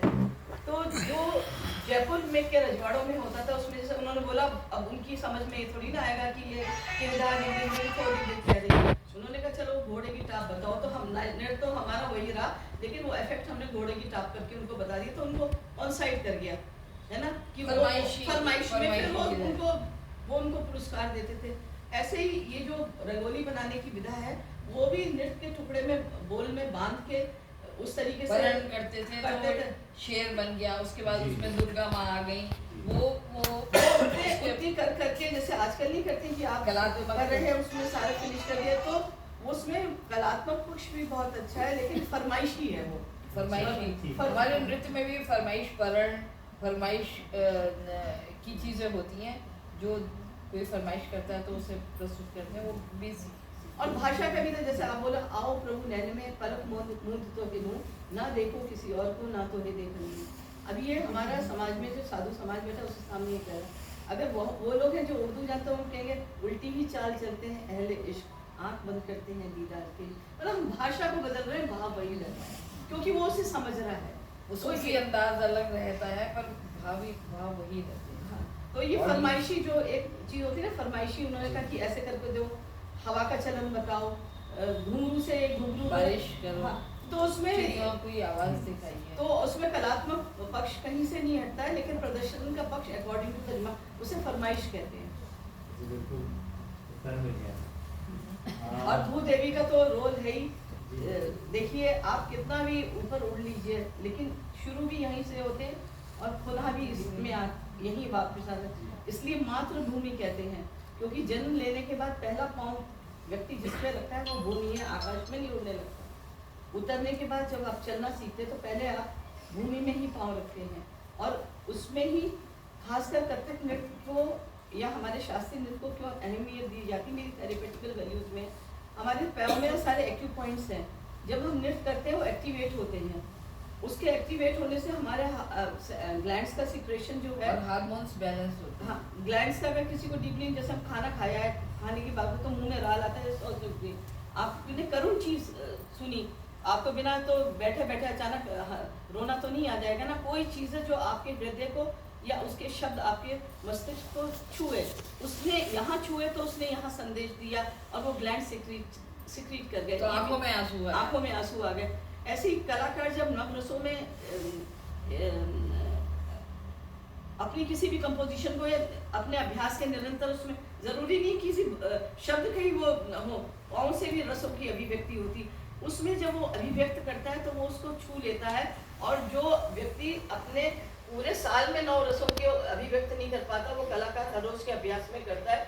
इसलिए उसकी एजिंग, उसकी क्या कहते हैं, स्पिरिट और उसकी ताकत और उसकी एनर्जी का जो लेवल होता है दूसरों से इसलिए होता है। जैसे मजदूर हर रोज काम करता है, रस्सा खींचता है, उसके हाथ में दर्द नहीं होता, और दूसरा साधारण करे, मैं तो खुरपी से करूँगी तो मेरा हाथ इसमें दर्द हो जाए, क्योंकि मैं उसकी अभ्यस्त नहीं हूँ। और उसमें आने के लिए तो एक जोर लगाना पड़ता है। देखिए क्या कहते हैं, अगर कोई श्रम करता है तो वो मजदूर है, श्रम में अगर बुद्धि लगाता है तो वो कारीगर है, और श्रम में बुद्धि, श्रम और हृदय लगाता है वो कलाकार है। तीनों चीज का समस्या है। एक में श्रम लगा है, एक में बुद्धि और श्रम लगा है, और एक में हृदय का जब समावेश हो जाता है तो वो उस एक चीज को 20 तरीके से बता सकते हैं। इसलिए 20 कभी भी बैठे होंगे, सबकी कविता अलग होगी, अगर चुराई ना गई हो तो। क्या बात है। ये मेरे लिए भी नया मैसेज था नलिनी जी का, देखिए मैं तो इनके साथ रोज रहती हूँ, लेकिन बहुत अच्छे अच्छे कल उदाहरण। नहीं थी शाम को। सो गुड यार, जतिया जी आपको कोई डाउट है तो पूछिए। अब तो अरे मैं तो कार्यक्रम- भूल गई, साइड कार के सामने बहुत साइड थी। क्या होता है, कला एक माध्यम है हाँ, जो हम पहुंचाते हैं किसी के पास, तो ये मन की अभिव्यक्ति होती है। हमारे मन में क्या है, और कलाकार की अभिव्यक्ति को जब सारी ऑडियंस पसंद करती है तो कलाकार को भी उससे एनर्जी मिलती है। वो तो है। तो कितना रेसिप्रोकल है एक दूसरे को। हाँ, इसे ऑस्मोसिस प्रोसेस। हाँ, प्रोसेस। अब हम इवेंट मैनेजमेंट करते हैं तो हमको सब तरह के कार्यक्रम करना होते हैं, और लोगों को तो आकर के अच्छे से देखना है, और उसके लिए कम से कम 100 तरह की विधाएं लगती है। स्टेज कैसा होगा, लाइट एंड साउंड कैसा होगा, उसका ऑपरेटर कैसा होगा, फिर कलाकार को कहाँ चाहिए, किसको मोरू की आवाज़ के लिए एक माइक चाहिए, 11th हावर को पता चलता है साहब उनको तो इतने 6 माइक चाहिए, फिर 10 चाहिए। तो शो बिजनेस में ये है कि किसी कलाकार को अगर अच्छी तरह से प्रस्तुतिकरण हो जाए, और कलाकार को उसके प्रस्तुतिकरण के पश्चात जब ऑडियंस उसकी क्लैपिंग करती है तो कलाकार का आत्मबल बढ़ता है। तो कला को स्थान देना हमारा काम होता है, क्योंकि कलाकार तो अपनी जगह पर होता है। अब हमारे को चूज करना पड़ता है किस तरह का सब्जेक्ट है और किस तरह का कलाकार इसकी विधा देगा। तो सारे क्लासिकल हिंदुस्तान के सारे कलाकारों के कार्यक्रम भी करने हैं, देश के जितने कलाकार हैं सबके कार्यक्रम करते हैं, पर हमको पता जब रहता है कि ऑडियंस की क्या डिमांड है। जहाँ राम है तो राम की बात करेंगे, जहाँ शिव है तो शिव की वो बात तो है, करेंगे। वो तो है। तो That हमारी what- सारी चीजें हम करते हैं। किसी को खांसी है और सर दर्द की गोली दे दी तो नाराज बहुत नहीं है। जहाँ राम है वहाँ राम चलेगा, और जहाँ शिव है वहाँ शिव चलेगा। उनको ये तो होता ही है कि किस तरह से प्रस्तुत करना है, और कितनी नहीं, ऑडियंस को बनाना भी बड़ा मुश्किल होता है। जो You have to इतना make the हमारा audience. 50 इयर्स का सफर रहा, उसमें आपको ऐसा नहीं कि स्टेज मिला आइए नलिनी कमल लीजिए आप परफॉर्म करिए और आपके लिए लाइट लगी। हमने भी बहुत स्ट्रगल हाँ, बहुत करके करते। ऑडियंस बनाई, और ऐसी ऐसी जगह अभी भी बनारस में ये वाला ऐसे मंच में पता नहीं क्या बीच में गद्दा डाला था क्या टेढ़ा, मेरे तो पाँव में दर्द हो गया। अभी आप देखोगे ना कितना फटा हुआ पाँव ये है ना। और 26 जनवरी के टैबलॉग्स निकलते ना, उसके सिलेक्शन में थी, मुझे एयरपोर्ट से सीधे मीटिंग के ऊपर जाना था, और मेरे बैठे बैठे मुंह से आवाज़ निकल आई, तो उन्होंने कहा जय मिलिट्री हॉस्पिटल में मैं आपके, मैंने कहा नहीं पहले मीटिंग पूरी कर लूँ करके। तो ऐसा नहीं कि आपके लिए मंच हर जगह तैयार मिले, ऑडियंस तैयार मिली। According to the audience you have to regenerate yourself. You have to cut the coat according to the cloth. हाँ, उस Every समय time. और बच्चों को सिखाने में भी होता है, ऐसा नहीं जो आपने सीखा है वही आप सिखा रहे हो, उसके अंदर क्या चीज़ की क्षमता है, वो क्या चीज़ ले सकता है। ये थोड़ी ना कि ये उठाया है, ये वाइट गाउन है, ये किचन गाउन है, ये फलाना आप पहनो या नहीं। उसके हिसाब से गुरु जी के सिखाने में यही रहा कि वही चीज़ जब मुझे सिखाएं या कंवली जी को सिखाएं या किसी और दूसरे को सिखाएं, तो पात्र के हिसाब से पात्रता देखी जाती है कि वो कितना ले सकता है, उसके अंदर नेचुरल क्या चीज़ है। किसी के भी अंदर एक नेचुरल चीज़ होती है, उसको जब आप करते हैं। मैं आपको एक छोटा सा उदाहरण बताती हूँ, छोटी छोटी जगहों में कैसे कैसे कार्यक्रम होते थे। हमारे बुलंदशहर में नुमाइश लगती है, ग्वालियर की बहुत, ललितपुर में ग्वालियर में, हाँ। मैं ललितपुर एक बहुत छोटी सी जगह जहाँ अपने ही पास में थी ना, तब मेरे कोई अंकल थे, वो एक्साइज कमिश्नर थे, पता नहीं एक्साइज के अच्छे ऑफिसर थे। तो उन्होंने कहा यहाँ प्रदर्शनी लगी है, प्रदर्शनी बोलते थे, नुमाइश है प्रदर्शनी, तो आप उसमें आइए। गुरुजी को बोला, हम नलिनी कमल को छुट्टी के दिन हम आ गए। तो वहाँ पे वो रिक्शे में अनाउंस करता हुआ निकलता था, आज की शाम नलिनी कमल के नृत्यों का जादू देखिए, जो भी एक अनाउंसमेंट होता था। शाम को मंच बहुत अच्छा था, हम तैयार होकर चले जाते थे, भीड़ इकट्ठी होती थी और उनको तैयार लोग शायद देखने में नहीं मिलते थे, और हम नृत्य करते थे, उन्हें अच्छा लगता था। लेकिन एक दुखद बात होती थी, वहाँ एक मौत की छलांग होती थी। वो अपने अंदर पेट्रोल डाल के कुएं में कूदता था, सारी भीड़ उधर चली जाती थी। हम बैठे और ये हमारे पास रहती थी,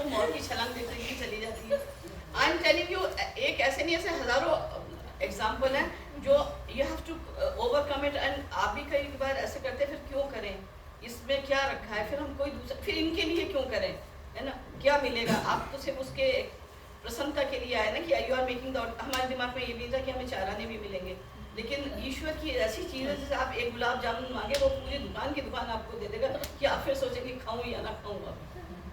तो हम 2 दिन हो गए, 3 दिन हो गए, हमें बड़ी दुख, कमली कहती है आप तो हम नहीं जाएंगे आज नाचने के लिए, है, हमने सब कह दिया, वो रिक्शे वाला अरे आओ वापस आओ, आज हम नहीं जाएंगे करके। फिर उन्होंने बोला, मेला प्रबंधक ने, वो तो बच्चे लोग मना कर रहे थे, हम खुद तो बच्चों की गिनती में ही आते थे, तो कहते हैं कि तब तक तो वो देख लेते थोड़ा जल्दी शुरू, मैंने कहा नहीं टाइम तो वही रहेगा। वो that was a 5th day कि वह मौत की छलांग हो रही थी, ऑडियंस वहाँ से नहीं गई। तो हमने उनको धीरे धीरे अभ्यस्त किया क्लासिकल के लिए, हमने भी वो कोई छलांग लगानी शुरू नहीं करी कि वो मौत की छलांग है तो हमें वाली छलांग लगाए, धाड़ वाली। लेकिन क्या था, हमने उनका टेस्ट डेवलप किया। हम पहले फॉरेन जाते थे ना, हमें चीज़ का टेस्ट अच्छा नहीं लगता था, बेग्ड चीज़ होता है ना, पनीर खाने के, चीज़ को पनीर कहते, पनीर को और चीज़ कहते हैं, लेकिन चीज़ वो अलग होता है पेस्चुराइज्ड, और ये पनीर एक अलग होता है।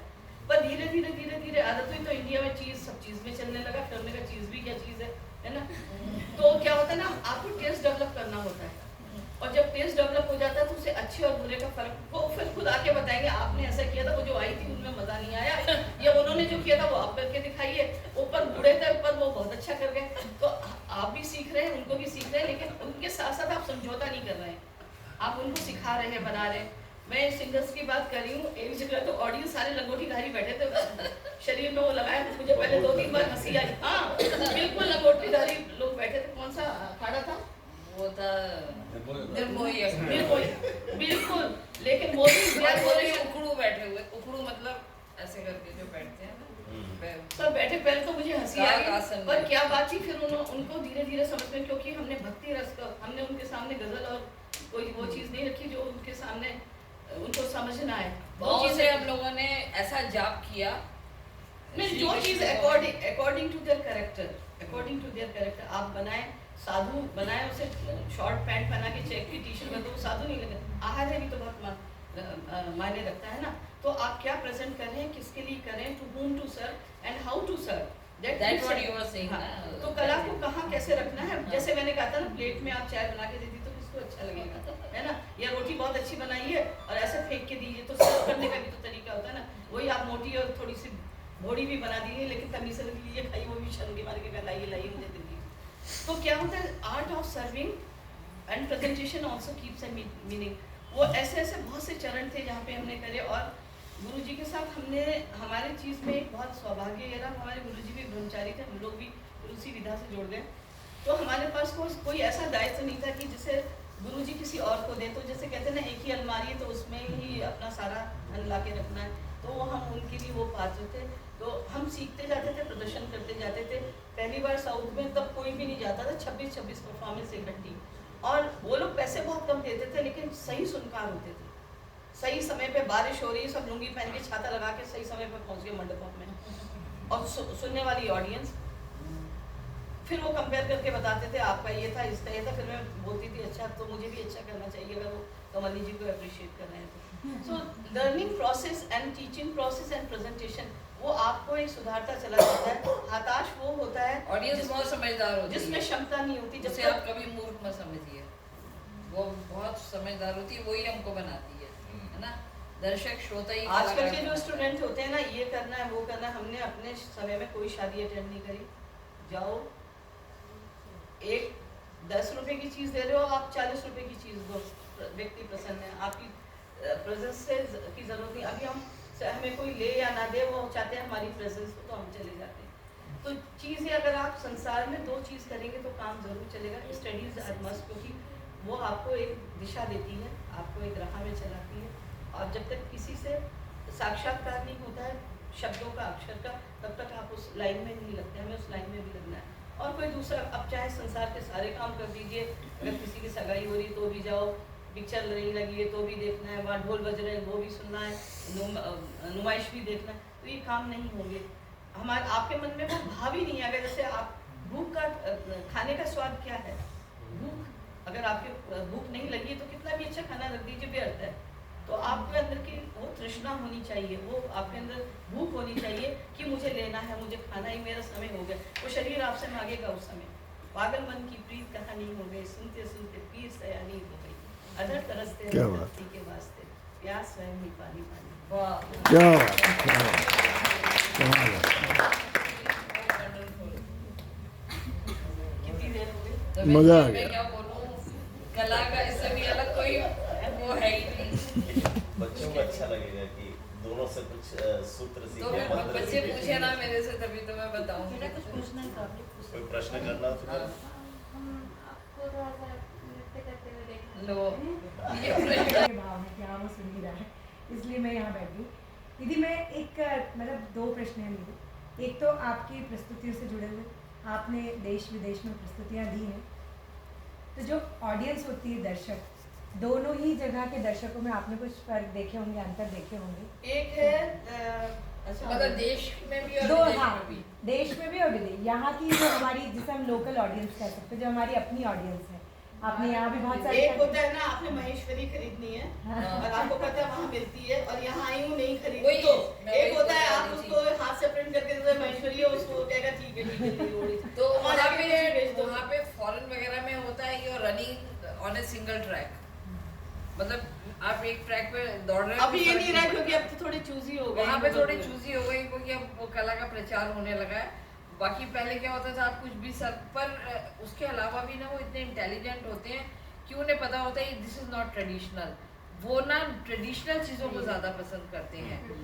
आप वहाँ वो लोग वायलिन इतना पसंद नहीं करेंगे जितनी वो पसंद करेंगे सारंगी, सितार। तबला उतना पसंद नहीं करेंगे जितनी वो पखावज को पसंद करेंगे। वहाँ पे वो सितार पसंद नहीं करेंगे, वीणा को पसंद करेंगे। तो उनको पता है, देखिए ट्रेडिशनल चीज़ें कौन सी, ये जो मैंने तीनों नाम लिए हैं ये हमारे प्राचीनतम वाद्य यंत्र हैं।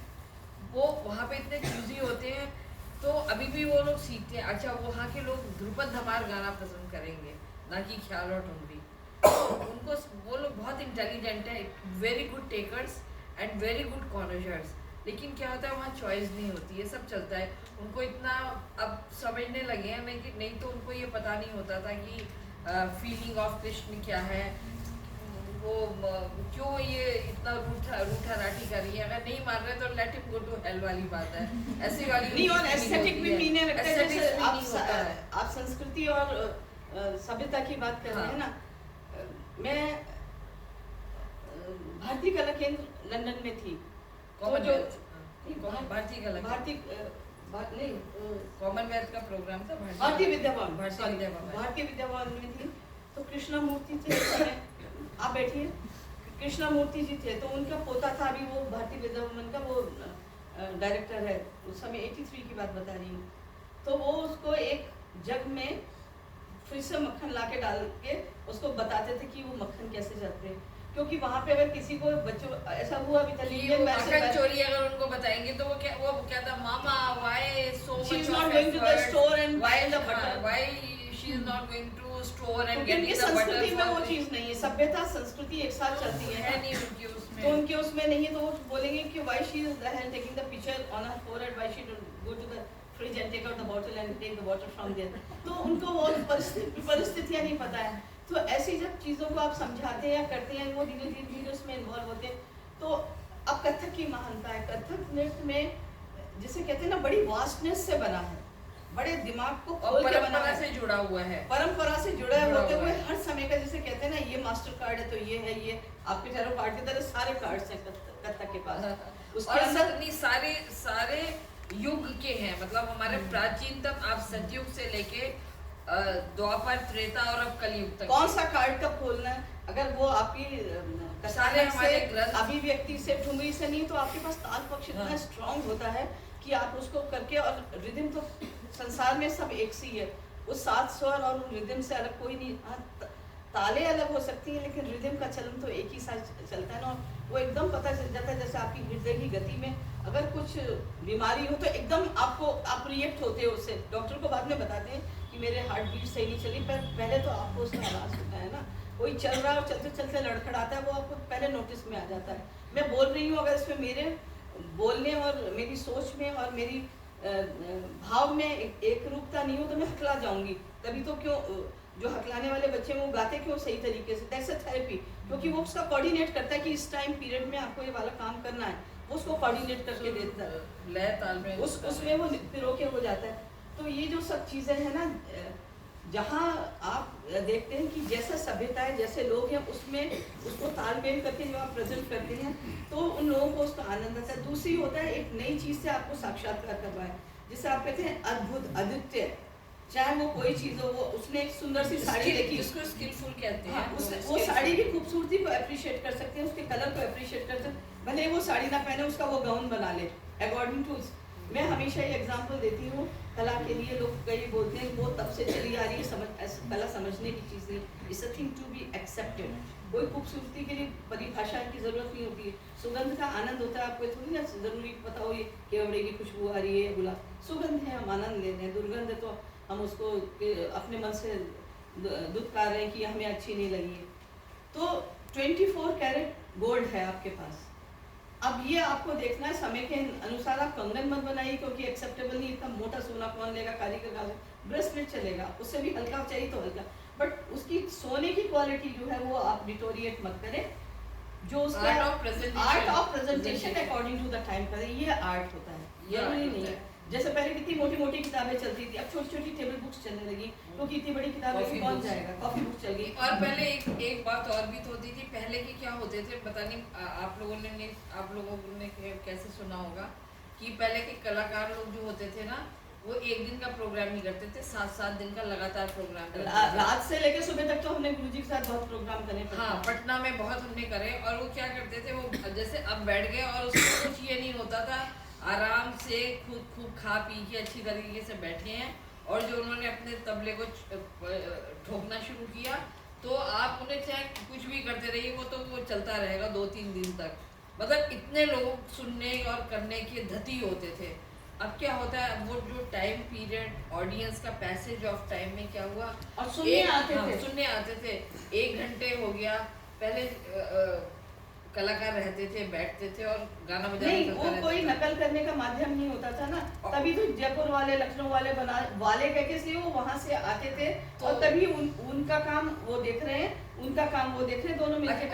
और लोग सुनने जाया करते थे, क्योंकि they didn't had any means of documenting it और स्टोरिंग इट और रिकॉर्डिंग इट ना, तो वो सब लोग सुनने जाते थे। नृत्य को सुनना देखना नहीं बोलते, सुनने के लिए जाते थे।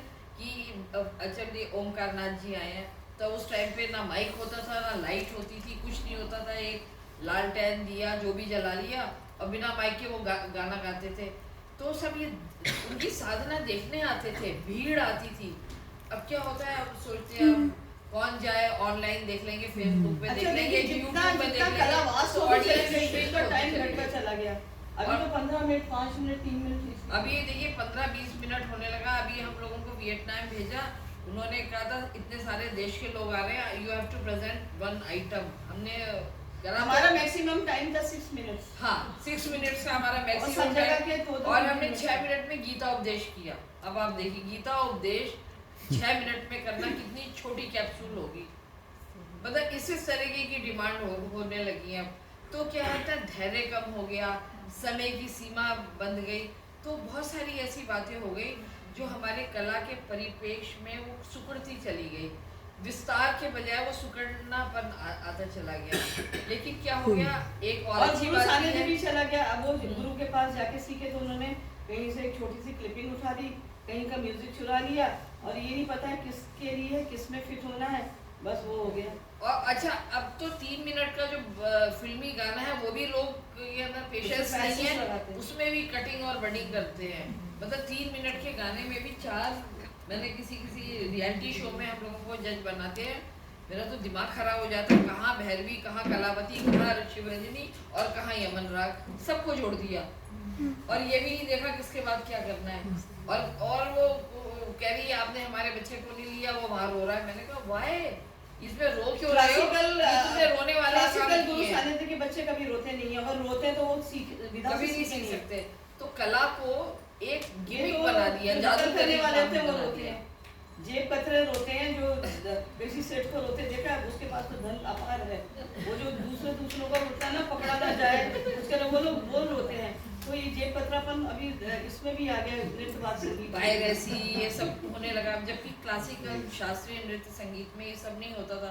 अभी आज तो मेरे पास भी लैपटॉप ही है। क्या करते हैं, हमने तो आज तक कभी रिकॉर्डेड में नाचा नहीं। अभी मैं बनारस में भी थी, वहाँ पे भी हम क्या करते हैं, उन्होंने 2 दिन पहले बताया, टिकट हमें मिला नहीं, हमने वहीं से सारे म्यूजिशियन लिए, कजरी चेती दादरा नाचा और आ गए, मतलब जो भी बनारस का अंग था। तो क्या होता है, प्रेजेंटेशन के प्लेटफॉर्म्स तो बड़े हैं लेकिन देखो पहले होटलों में क्या करते थे, ये बजाते थे म्यूजिक, अभी होटल में भी म्यूजिक लाइव हो गया। वो अलग बात है कि वो किस दृष्टिकोण से करते हैं, वो भी किस तरह। तो जितनी वास्टनेस बढ़ गई, जितनी डिमांड बढ़ गई, तो उतनी प्रोडक्शन में डिटीरियोरेट होता चला गया। हमें प्रोडक्शन को अप लेवल अपग्रेड करना है और उसको एक जो और कर भी दो कभी मिला के, पर ये पता है कि रियल क्या है। हमने समय के हिसाब से ऐसा किया है, लेकिन we know the difference between the sanctity of it. हाँ, रियल जरी और आर्टिफिशियल जरी का आपको डिफरेंस पता होना चाहिए।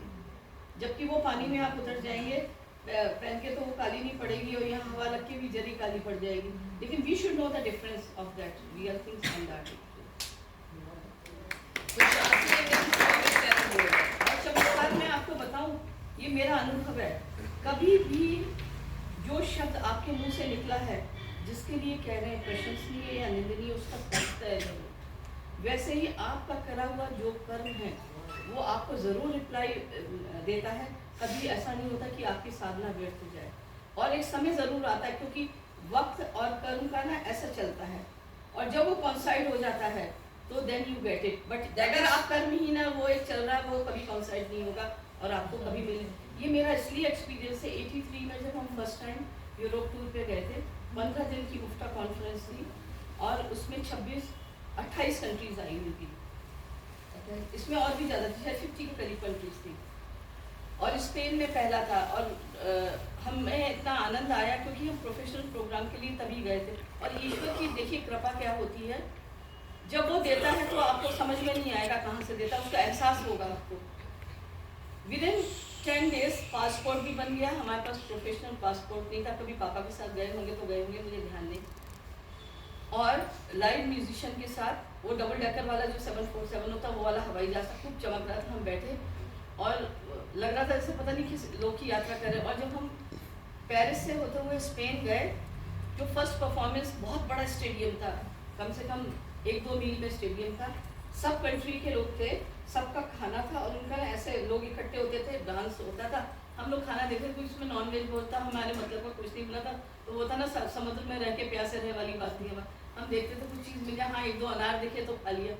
मैं क्या कमल, ये तो बड़ा शर्मिंदगी की बात होगी कि सब लोग इकट्ठे हो रहे हैं और हम डांस करेंगे बीच में। अगले दिन इंडिया इवनिंग थी, मैंने कहा मैं डांस नहीं करूँगी कि लोग खाना खा रहे हैं या देख रहे हैं और हम नृत्य करें। इट वॉज गुड ऑडिटोरियम, हमारे लिए पहले से प्रबंध था जिन्होंने था, बहुत अच्छा ऑडिटोरियम पूरा फूलों से सजा हुआ था। अच्छा, हमें तालियां सुनने की आदत थी, क्योंकि हम पटना जाते थे, यहाँ जाते थे, तालियां सुनने की आदत। वो सबके सब बैठे हुए खूब सुंदर सजा हुआ, लेकिन कोई ताली नहीं बजा। मैंने कमल ये लगता है इनको या तो समझ में नहीं आ रहा, ये हमें अच्छे नहीं लग रहे हैं हमें। अरे जब प्रोग्राम खत्म हुआ, सब खड़े हो गए, सारे कमरे के जितने फूल हमारे ऊपर फेंके गए। और सब मैंने कहा देखो, सब तारीफ से हमें रेस्पेक्ट मिली और लोग इतने खुश थे, बिकॉज इंडिया की तो हर चीज़ बोलती है, वो चाहे आपके कपड़े हो, चाहे आपका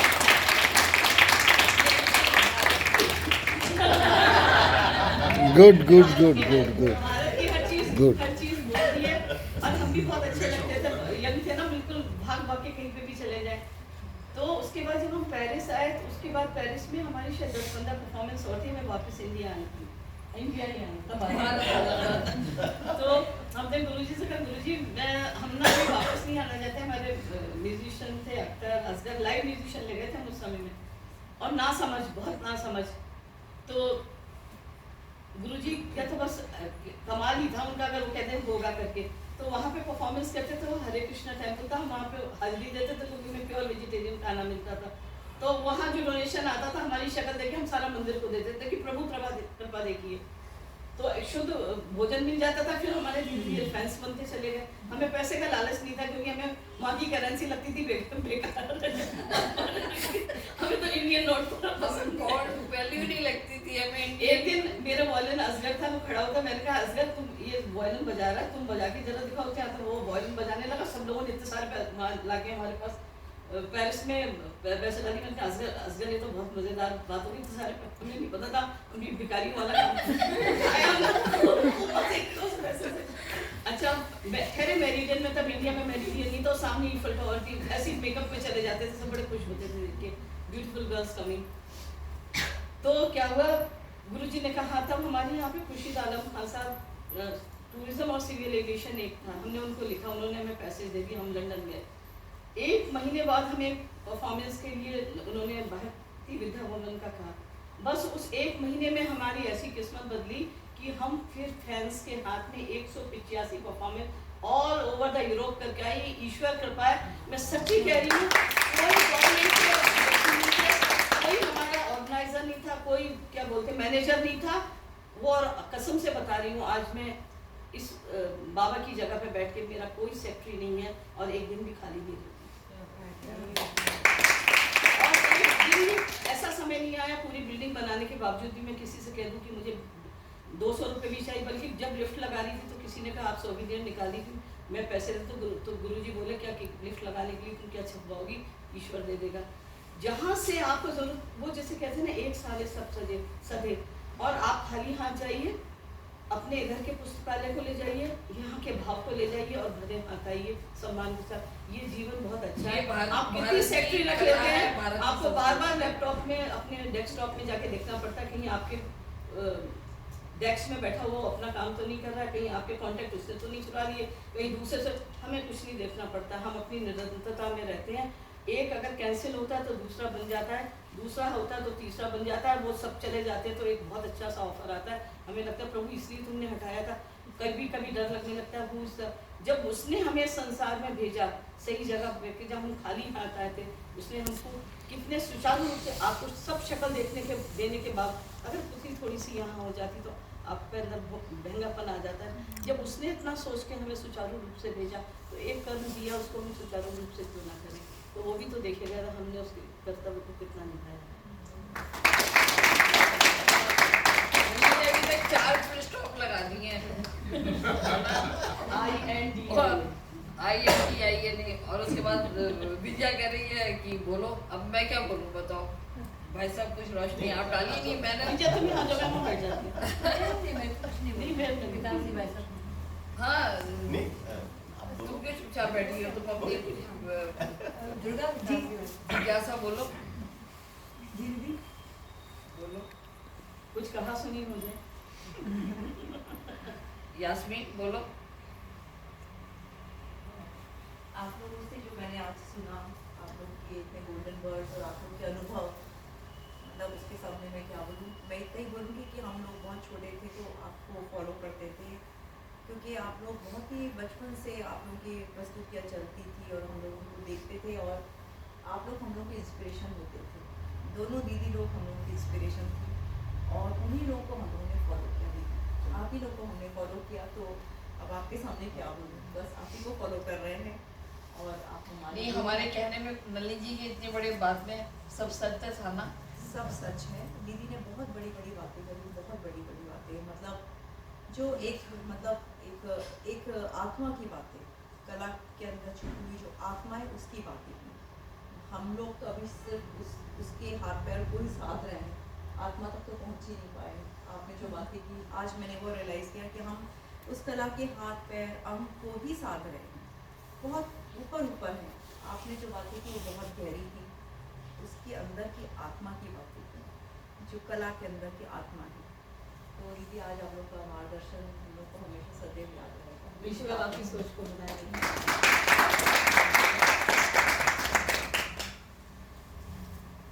आपको सुनोगे, आपको सुनोगे, अरे नहीं सुनेंगे। विजय बोलो, विजय मुझे याद है अच्छे से कि मैं 6-7 में पढ़ती थी और हम लोगों को कालिया समारोह में जाने का मौका मिलता था। मेरे फादर लेकर जाते थे तो वहाँ एक पूरे स्कूल खाली करा दिए जाते थे, उस स्कूल में ठहरना होता था।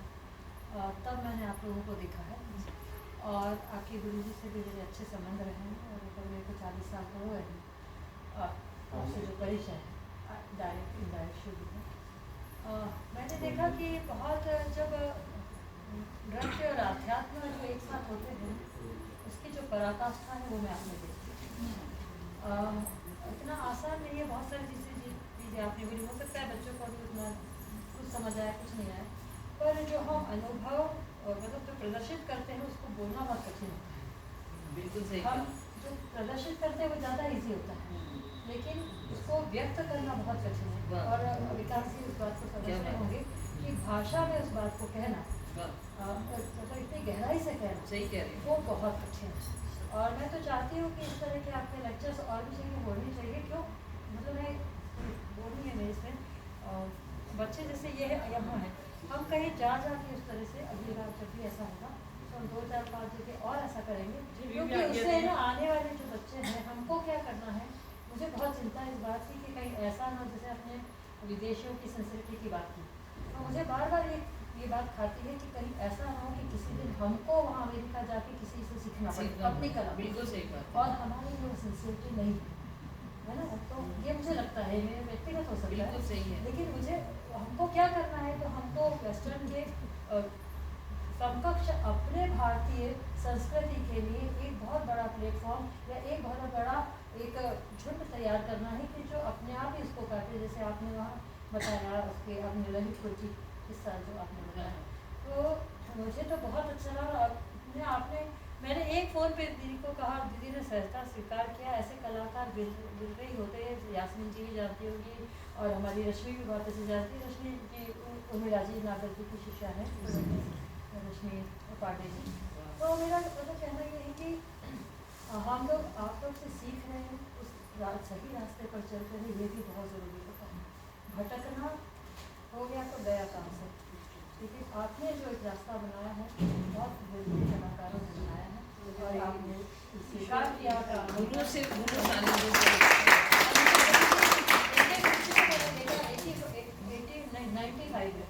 में हमारे गुरुजी पंडित रामलाल जी को संगीत नाटक अकेडमी अवार्ड मिला था। और मुझे अच्छे से याद है कि अशोक कॉलेज ना राष्ट्रपति वन में वहाँ पर तो गुरुजी तो हमारे परफॉर्मेंस बहुत पहले करना छोड़ दिए थे, तो वो मुझे ले गए थे, मेरे परफॉर्मेंस मेरा हुआ था वहाँ पर, गुरुजी को सम्मान मिला था।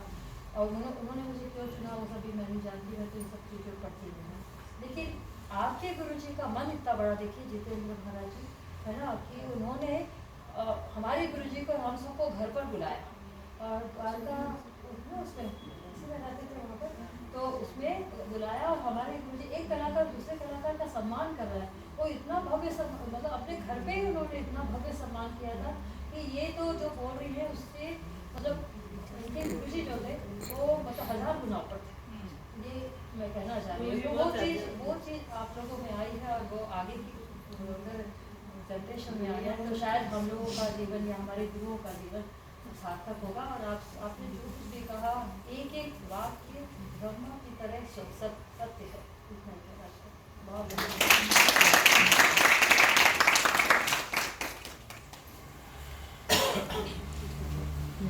आज के कार्यक्रम की अध्यक्षता भी उनके पास है, तो अध्यक्षीय उद्बोधन भी होगा, लेकिन मंच क्योंकि गुरुओं के सम्मान का है तो हम कुछ आपका मार्गदर्शन भी चाहते हैं सर। आज हम सब लोग संस्कार भारती के कार्यालय में उपस्थित हैं और श्रद्धेय बाबा योगेंद्र जी के नाम पर ये सभागृह है। सामान्यतः मुझे ऐसा लगता है कि बड़े जो बैठे हैं यहाँ पर कलाकार वो सब तो परिचित हैं बाबा के नाम से, लेकिन शायद बच्चे अगर परिचित न हो तो सबसे पहला और सबसे बड़ा आग्रह आप सबसे कर रहा हूँ कि एक बार उनके जीवन चरित्र को जरूर पढ़ना। सामान्यतः आज दोनों दीदी से हम सब लोगों ने इतनी सारी बातें सुनी, वो जिस कला के जिस क्षेत्र के प्रति समर्पित हैं उसी क्षेत्र के प्रति आप सब भी समर्पित हैं। ये एक तादाद में स्थापित हो जाता है मनुष्य का मनुष्य के साथ, कि हम दोनों एक क्षेत्र के हैं, एक विषय के जानकार हैं, एक विषय के उन्नयन के लिए उसकी प्रगति के लिए काम कर रहे हैं। इसलिए दोनों के बीच में मन मिलना जिसको अपन कहते हैं वो मिल जाता है। बाबा स्वयं कलाकार नहीं थे, लेकिन बाबा ने अपने पूरे जीवन का कण कण और क्षण क्षण इसी कला के उन्नयन के लिए समर्पित कर दिया। उनको कभी जीवन में कोई परफॉर्मेंस नहीं करना था, उनको जीवन में कभी कहीं गाना नहीं था, उनको जीवन में कभी कोई वाद्य नहीं बजाना था, लेकिन इन सब कामों को करने वाले देश भर के, विश्व भर के कलाकारों को इतना प्रेम उन्होंने दिया कि सब के सब आकर के उनके चरणों में साष्टांग दंडवत करते थे। ये होती है असली कला। कला के कई स्वरूप हम सब लोगों ने देखे हैं, लेकिन दुनिया में जिस कला का सबसे ज्यादा अभाव दिखाई देता है वो है प्रेम की कला। हम लोग एक दूसरे को प्रेम देना भूल गए, और बाबा ने ये काम सबसे ज्यादा किया था। तो इसलिए मैं सबसे पहले बाबा को प्रणाम कर रहा हूँ। और आज हम सब ने नलिनी कमलिनी दीदी की उपस्थिति में नृत्य विधा से जुड़ी बहुत सारी बातें यहाँ पर सुनी। उनके आने के लिए उनका धन्यवाद तो दिया ही गया है। मैं भी विशेष रूप से मध्य प्रदेश के सभी कलाकारों की ओर से उनका धन्यवाद ज्ञापित कर रहा हूँ। मंच पर श्रद्धेय अरुणा शर्मा ताई यहाँ पर उपस्थित हैं, मैं उनकी उपस्थिति को प्रणाम कर रहा हूँ। श्रद्धेय जटिया जी यहाँ पर उपस्थित हैं, कलाकारों को मंच देते हैं। जटिया जी की उपस्थिति को प्रणाम कर रहा हूँ। और हम सबको यहाँ पर एक साथ एकत्र करने के लिए धुरी का काम जिन्होंने किया है, आदरणीय डॉक्टर विजया शर्मा दीदी, उनकी उपस्थिति को भी प्रणाम कर रहा हूँ। आज श्रोता दीर्घा भी बहुत समृद्ध है आज की, जिन्हें विद्यार्थियों को इस बात के गौरव की अनुभूति होना चाहिए कि यहाँ पर यास्मीन जी बैठी हुई हैं, रश्मि जी बैठी हुई हैं, रश्मि जी द्वय बैठी हुई हैं, पीछे नृत्य वाली रश्मि जी, आगे टेरो कार्ड वाली रश्मि जी, और राजकुमारी शर्मा दीदी हैं, शिखर सम्मान से सम्मानित पूर्णिमा दीदी यहाँ पर बैठी हुई हैं। तो मैं सबको, हमारे आशीष भाई तकनीकी के विद्यार्थी है, लेकिन वो भी आज कला के लोगों को सुनने के लिए बैठे हैं। तो कहने का तात्पर्य, और संस्कार भारती के सब कार्यकर्ता और हम सब लोग जिनके सानिध्य में बैठे हैं, निरंजन भाई सब पूरे समय बैठ करके हमारी शूटिंग कर रहे हैं। जबकि वास्तव सब लोगों ने संस्कार भारती का लोगो देखा होगा, लोगो में एक वाक्य लिखा हुआ, सा कला या विमुक्त। अब सा कला या विमुक्त यानी क्या? कला की परिभाषा सामान्यतः जब पश्चिम जगत से हम सब लोगों ने सुनी तो कला आनंद के लिए है, कला को धन प्राप्ति का साधन भी बता दिया पश्चिम के कुछ नालायकों ने, कला को मनोरंजन का साधन बताने का काम भी कुछ लोगों ने किया। लेकिन हमारी ऋषि परंपरा के लोग, हमारे पुरखे, वो तो सब लिखे पढ़े लोग थे, उनको जीवन का सत्व पता था, एसेंस मालूम था। तो उन्होंने कहा कि कला मुक्तता प्रदान करती, जिसके बारे में नलिनी दीदी अभी बात कर रही थी, जिसके बारे में कमलिनी दीदी ने अप्रिशिएट किया इस बात को, कि वास्तव में जिस आनंद की प्राप्ति के लिए हम कला की साधना करते हैं, वास्तव में कला का मुख्य उद्देश्य ही वही है। मुझे याद आता है कि इंडोनेशिया में, शायद इंडोनेशिया या मलेशिया का प्रसंग है। मलेशिया के दो भाई बहन कथक नृत्य के लिए समर्पित हुए, भारत में आकर के गुरुओं से सीखा, जाकर के अपने देश में वो परफॉर्मेंस करने लगे। लेकिन जैसा कि आमतौर पर होता है, नटराज प्रतिमा लगाना और प्रतिमा का पूजन करना, उसके बाद अपने नृत्य की प्रस्तुति देना। उन दोनों के नाम थे रामली इब्राहिम और चंद्रभानु। दोनों का नाम सुनकर के ये मत समझना है कि वो दोनों हिंदू थे। वहाँ पर नाम जो है वो हिंदू नाम रखे जाते हैं, क्योंकि वो पुरखों से, अपनी संस्कृति से कटे नहीं है, केवल मजहब बदला है। तो वहाँ पर कुछ कट्टरपंथियों ने कहा कि भाई ये मूर्ति पूजा करते हैं, नटराज की पूजा करते हैं और नृत्य की प्रस्तुति करते हैं, तो ये तो गलत है और इससे कहीं ना कहीं हमारे मजहब के कुछ सिद्धांतों की हानि होती है। तो सरकार के सामने आंदोलन हुआ और सरकार ने अंततः उन दोनों भाई बहन को नोटिस दे दिया और कहा कि भाई आप दो में से कोई एक चीज तय करिए, या तो आप नृत्य साधना करते हैं तो नटराज की पूजा बंद कर दें, या आपको देश निकाला दे दिया जाए, आप देश छोड़ करके चले जाएं। उन्होंने पूरी विनम्रता से कहा कि भाई हमको अपने देश से, अपने राष्ट्र से बहुत प्रेम है, लेकिन जिस कला की हम साधना कर रहे हैं जीवन भर, जिस नृत्य को हमने सीखा, उस नृत्य की प्रस्तुति के पहले नटराज की पूजा अनिवार्य है। इसलिए हम देश छोड़ना पसंद करेंगे, लेकिन नटराज की पूजा बंद नहीं करेंगे।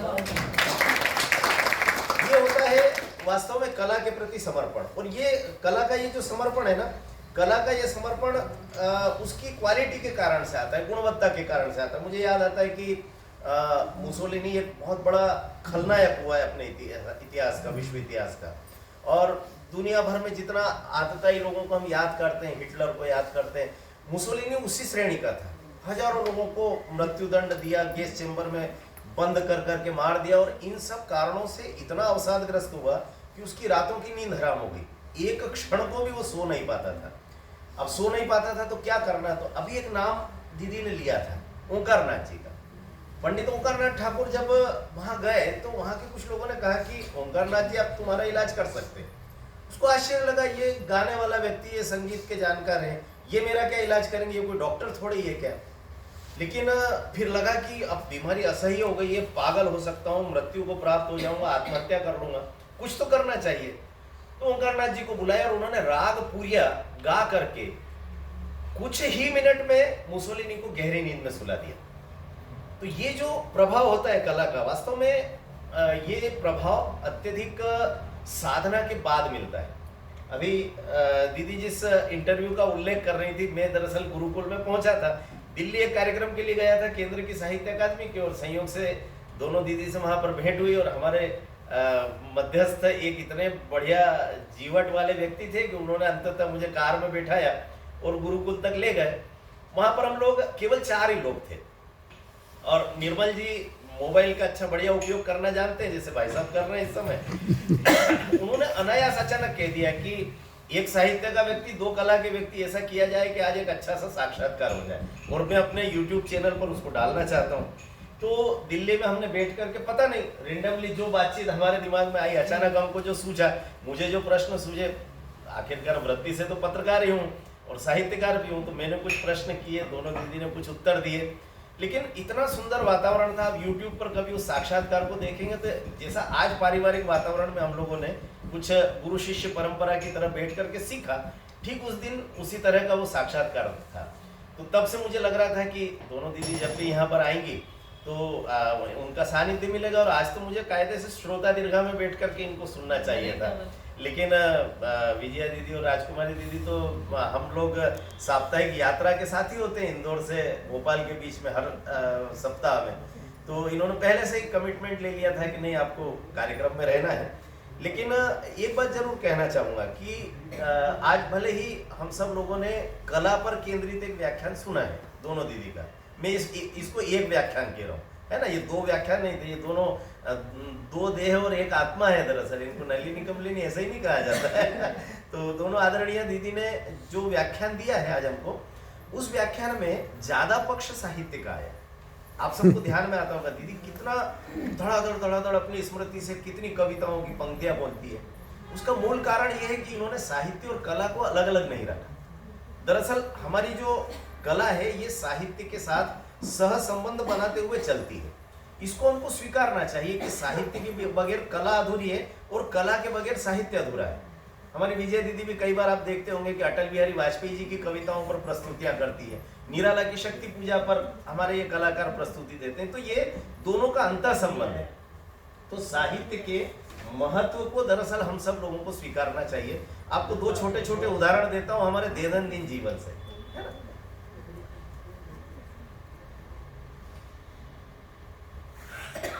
साहित्य का हमारे दैनंदिन जीवन में कितना महत्व होता है, कई बार हम उसको वास्तव में उसको ठीक ढंग से प्रतिसाद नहीं दे पाते, लेकिन साहित्य हमारे जीवन में कितना घुला मिला होता है। मैं आपको 2 छोटे छोटे से उदाहरण देता हूँ। हम लोगों को कोई पूछे कि कौन सी कविता आपको सबसे अच्छी लगती है और भारत में सबसे ज्यादा प्रचलित कविता कौन सी है, तो नई पीढ़ी के बच्चों को अगर मैं कह दूंगा तो शायद हो सकता है कि आपके अंदर की कुमार विश्वास की कविता, कोई दीवाना कहता है, कोई पागल समझता है ना, कोई इश्क मोहब्बत का गीत हम बता देंगे। लेकिन हमने कभी ध्यान दिया क्या कि एक रचनाकार ने अपने जीवन काल में एक कविता लिखी, ओम जय जगदीश हरे, और वो इतनी अमर रचना हो गई कि हम ईश्वर की आराधना की आरती बना करके उस कविता को पढ़ते। हमने कभी सोचा क्या कि वो एक साहित्यकार का केवल एक गीत भर था वो, लेकिन वो आरती बन गए। जब शुद्ध भाव से ऐसी बहनें जब नृत्य प्रस्तुत करती हैं, आप सब भी जब करेंगे, तो कब आपका नृत्य पूजा हो जाएगा इसका ठिकाना नहीं। ईश्वर देख रहा है हमारे कला को। ओम जय जगदीश हरे आरती बन गया। कभी कभी जय घोष भी। मैं अभी पिछले दिनों आप जैसे कुछ युवा बच्चों से बातचीत करने के लिए गया था, तो बातचीत में मैंने उनको कहा भाई आप कविता के बारे में बहुत सारी बात करते हैं, ये सब करते हैं। तो गणेशोत्सव का समय था, तो मैंने कहा चलिए मैं पहले एक जय घोष करवाता हूँ अपनी बात शुरू करने के पहले। मैंने कहा गणपति बप्पा, सबने कहा मोरिया। मैं आप सबसे भी पूछ रहा हूँ, मैं अगर कहता गणपति बप्पा तो मोरिया तो सब बोल लेते ना। बताओ किसी को पता है क्या मोरिया क्या है? हाँ गुरुजी जो हमको मिला था ऑर्गन की मेरे नाम तो पूर्ण मोरिया दरअसल महाराष्ट्र के कवि का नाम है जी। ये हम में से किसी को पता नहीं। उन्होंने क्या किया था, मराठी में आप लोग जो गणेश वंदना सुनते हैं ना, है? वो गणेश वंदना दरअसल मोरिया कवि की लिखी, और ऐसी 2 गणेश वंदनाएं उन्होंने लिखी और वो संपूर्ण भारत में अमर हो गए। उनका गणपति जी का इतना इष्ट था कि वो जब स्नान के लिए नदी पर जाते थे तो लोग उनसे कहते थे कि मौर्य जी प्रणाम, तो कहते थे गणपति बप्पा, जीते रहो खुश रहो, ऐसा नहीं, वो सब आशीर्वाद में गणपति बप्पा। तो और महाराज जी कैसे हैं, गणपति बप्पा, प्रणाम कर रहे हैं गणपति बप्पा, तो वो मौर्य जी तो गणपति बप्पा। तो ये गणपति बप्पा मौर्य, गणपति बप्पा मौर्य चलते चलते एक कवि इतना अमर हो गया कि आप जब गणेश जी का नाम लेते हो तो साथ में मौर्य का भी नाम है।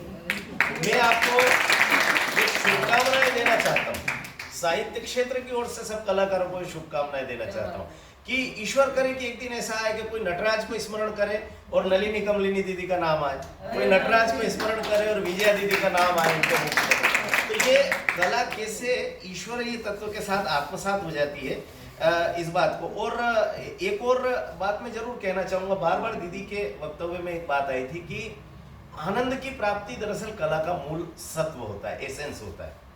अब ये आनंद की प्राप्ति कब होती है, इसके बारे में थोड़ा सा विचार करना चाहिए। जब आप कला के प्रति इतनी उदात्तता के साथ समर्पित हो जाए, यानी इसको आप ऐसा समझिए कि मैं कई बार साहित्य लिखने वाले बच्चों के बीच में जाता हूँ तो मैं उनको उदाहरण देता हूँ कि भाई देखिए, ये पाठ्य पुस्तक के पाठ याद करना, प्रश्न उत्तर याद करना, पर्यायवाची विलोम याद करना, ये ऐसा काम नहीं है साहित्य की रचना। साहित्य भी आनंद मांगता है, कला भी आनंद मांगती है। तो मैंने एक उदाहरण दिया, उन बच्चों के बीच में मैं बैठा हुआ था और अचानक मैंने कहा कि अच्छा देखिए, आप साहित्य को आनंद से जोड़ते हैं, मैं आपको इस मोबाइल को माइक पर लगा करके और एक गीत सुनाता हूँ, इस गीत का आनंद लीजिए। मैंने एक यशुदास का बहुत सुंदर सा गीत प्रारंभ किया, सब लोग झूम झूम करके आनंद लेने लगे। साहित्य के विद्यार्थी, सब बच्चे कविता लिखना सीख रहे थे। मैंने कहा अच्छा एक बात बताओ, ये जो गीत अभी आपने सुना, इस गीत का जो मुखड़ा है, इसमें ये जो एक शब्द आया है, इसका पर्यायवाची क्या होगा? एकदम से हक्के बक्के रह गए। अच्छा, ये जो पहला पद है, पहला अंतरा है, उसमें ये जो दूसरी पंक्ति में शब्द आया, इसका विलोम शब्द किसी को पता है क्या? फिर हक्के बक्के रह गए। अच्छा एक बात बताओ, तीसरे पद में मैं ये दो शब्द अगर हटा दूं, इसकी जगह पर कोई दूसरे दो शब्द रिक्त स्थान की पूर्ति करना हो तो कौन सा शब्द आएगा? फिर एकदम से हक्के बक्के। कैसे साहित्य के विद्यार्थी हो तुम, लोगों को कुछ नहीं पता है, साहित्य का अनाराम नहीं आता है। अब मैं दूसरा गीत बजा रहा हूं, लेकिन इस गीत में जो भी प्रश्न करूंगा उसका उत्तर सबको पता होना चाहिए। मैंने लता जी का एक बहुत सुंदर सा गीत प्रारंभ किया, माइक पर चालू किया, मोबाइल पर, सब लोग सुन रहे थे, लेकिन सब अलर्ट, एकदम कमर सीधी करके बैठे थे। इस शब्द का पर्यायवाची पूछेंगे, इसका विलोम शब्द पूछेंगे, इसकी रिक्त स्थान की पूर्ति पूछेंगे। गाना जैसे ही समाप्त हुआ, मैंने केवल एक प्रश्न पूछा, आनंद आया क्या? दरअसल ये जो आनंद है, ये आनंद कला का मूल तत्व तो है, लेकिन ये कब आता है? रीढ़ की हड्डी को सीधी रखने से नहीं आता है, उसके साथ आत्मसात करना, उसके साथ एकाकार होना, उसके साथ जब आप अपने आप को भूल जाए, आपकी कला, आपका नृत्य नटराज को समर्पित हो जाए, कृष्ण को समर्पित हो जाए, तो फिर लगता है कि हम कला के उस सिद्धांत तक पहुंचे हैं। तो इसलिए दीदी के पूरे संदेश में से मुझे लगता है कि आज उन्होंने एक बड़ी अच्छी बात कही थी, नृत्य करते समय अपने आप में खो जाना, अपने आप को खोजना। दोनों एक जैसे शब्द लगते हैं लेकिन अलग अलग है। मैं कई बार बच्चों से, आप जैसे युवा बच्चों के बीच में जाता हूं तो कहता हूं कि सबके पास मोबाइल है, सारी दुनिया के नंबर डायल करते हो, कभी खुद का नंबर डायल किया है क्या? जब खुद का नंबर डायल करते हो तो क्या होता है? एंगेज आता है। जिस दिन अपना खुद का नंबर डायल कर लोगे और उस नंबर पर बात कर लोगे, उस दिन बहुत अच्छे कथक नृत्य करने वाले कलाकार होंगे। तो कहने के लिए इतना है कि इस सब में दीदी ने पेरिस की, फ्रांस की, यूरोपीय देशों की बातचीत करते हुए एक बात का और आग्रह किया था कि वहाँ की संस्कृति में और हमारी संस्कृति में बड़ा अंतर है। अगर आपको अपनी संस्कृति को आत्मसात करके कला का प्रदर्शन करना है तो ही उस कला की सार्थकता है। अगर आप विदेशी भोंडेपन की नकल करने लगे, अगर आप विदेशी नकल करने लगे, तो आपको ध्यान में आएगा कि हमारा अपनी कला के प्रति जो दृष्टि है वो बड़ी भिन्न प्रकार की है। मैं आपको उदाहरण देता हूँ, हॉलीवुड की फिल्मों के कुछ गीतों को आप देखेंगे, वहां पर एक पियानो बजता है। पियानो बहुत बड़ा होता है, बड़ा मजबूत भी होता है। आपने कभी देखा होगा, मतलब हास्य फिल्मों में भी देखा होगा, गंभीर फिल्मों में भी, कलाकार पियानो को बजाते हुए ठोकने लगता है। कभी कभी वो उसका जो लकड़ी का हिस्सा होता है, तिरछी पटिया रहता है, उसको नीचे गिरा करके कभी उस पर नाचने लगता है। आपने कभी ऐसा दृश्य भारत की किसी फिल्म में हारमोनियम पर करते देखा है क्या किसी ने? हो ही नहीं सकता। क्यों नहीं होता है? क्योंकि साक्षात सरस्वती है। कलाकार बजाते बजाते अगर पहलू बदले और इधर से इधर पैर करे और अंगूठा भी टच हो जाए तो तुरंत चरण स्पर्श करता है। तो पियानो हारमोनियम नहीं हो सकती, इसलिए हारमोनियम को कभी पियानो मत होने देना, ये संस्कृति का है। और इसलिए मुझे ऐसा लगता है कि आज हम सब लोगों ने बहुत सारी बातें दोनों दीदियों से सीखी है, लेकिन मुझे ऐसा लगता है कि आज इन तीनों बहनों के सानिध्य में बैठ कर के एक बात जो मुझे समझ में आई है, आप सब नीचे बैठे हो गुरु शिष्य परंपरा से, ये 3 गुरु यहाँ पर बैठे हुए हैं। ये तीनों गुरु दरअसल पारस पत्थर बना करके ईश्वर ने भेजे हैं। हम सब तो लोहे के टुकड़े हैं। पारस पत्थर का काम क्या होता है सबको पता है ना, लोहे को सोना बना देता है। लेकिन इन तीनों गुरुओं को मैं केवल इसलिए प्रणाम करना चाहता हूँ कि ये आप जैसे लोहे के टुकड़ों को सोना नहीं बना रहे, ये दरअसल अपने जैसे पारस पत्थर तैयार कर रहे हैं। आप सबसे केवल ये अपेक्षा है कि ये जब वृद्धावस्था में जब नृत्य करना बंद कर दे तीनों की तीनों, तब आप सब इनके स्थान पर बैठें और उस समय केवल नृत्य की प्रस्तुति करना, देश विदेश में यात्राएं करना, खूब सारा पैसा कमाना, दूरदर्शन पर आना, भिन्न भिन्न चैनल वाहिनियों पर जाना, ये हमारा अंतिम तत्व नहीं रहेगा, अंतिम लक्ष्य नहीं रहेगा।